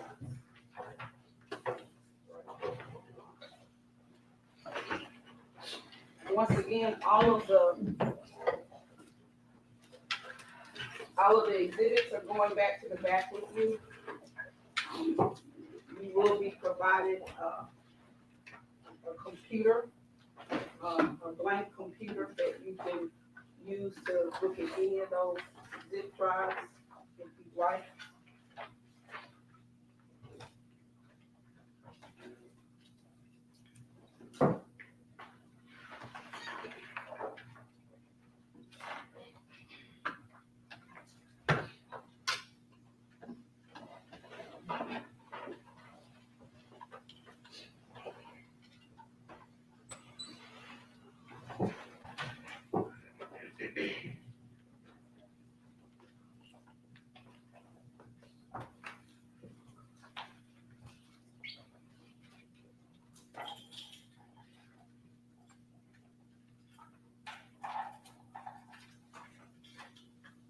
Miss Stacy, do you have anything back in the back you need to collect? You'll just stay right where you are, please.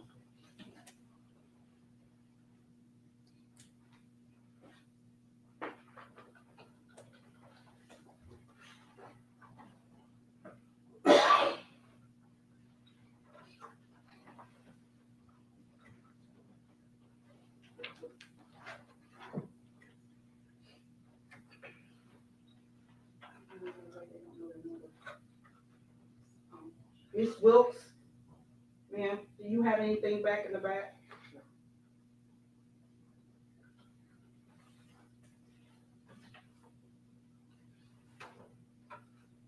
Mr. Cobb, you have anything back in the back? Just a book. You want to go get it now?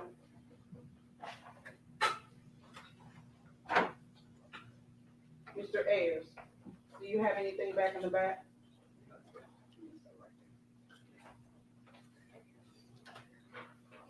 All right. You want to go collect?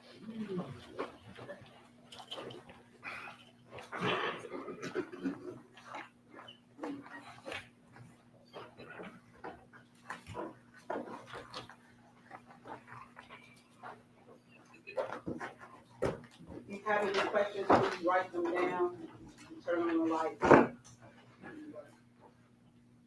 Officer Parks will come collect the question.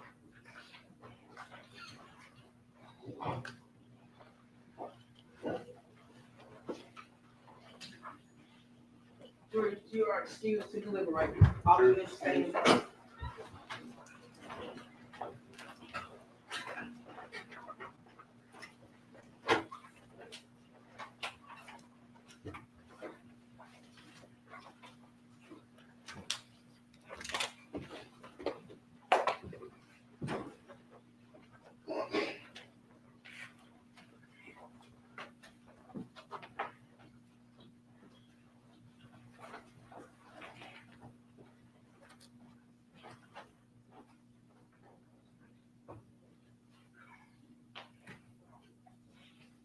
All right, you can stand in recess.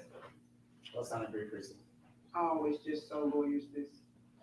I I had have a no bad idea who that experience one time, so I always show lawyers what the numbers are, make sure we are clear with the numbers.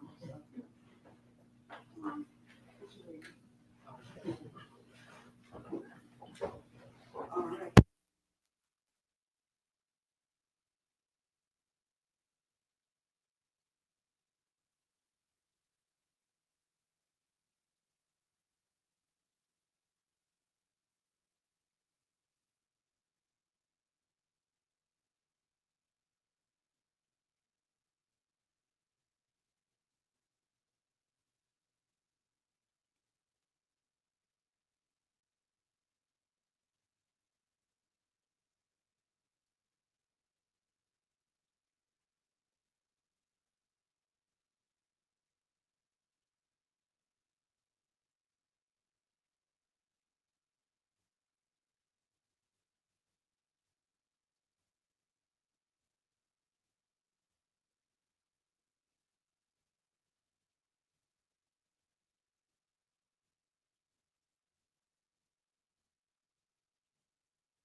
question is, what is a proper statement? What does it entail? What are the details and what does it specifically protect? I don't think I can answer this. Because we didn't, none of that was, I mean, some of it was in the proof, but we didn't hear any of it in evidence. Cornelius talked about it, but I understand. We talked about it with the lawyers and all that stuff, you know, proper protections that you can't be charged. He said, yeah. Okay. Could we just say it's a protected statement of police? No. You can't say that. Even though it's kind of the truth, it is the truth, but no. I have to be very careful with, I mean, that's almost putting evidence in without, you know, without it coming from the stand. I have to be very careful when I answer, when I define things and things like that. And I guess we can't answer it. Yeah, I can't answer it. So I will respond.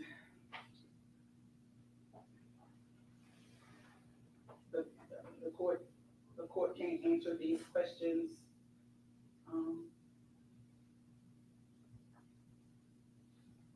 I could go ahead and say, that would be,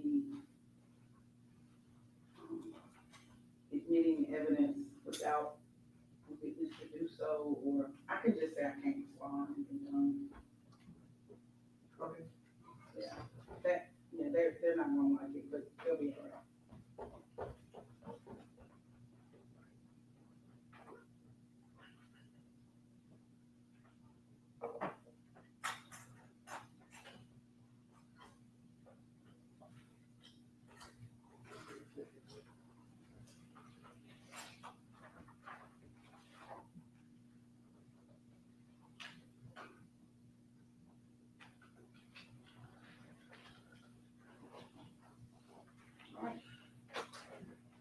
We come off the record. Court's back in recess.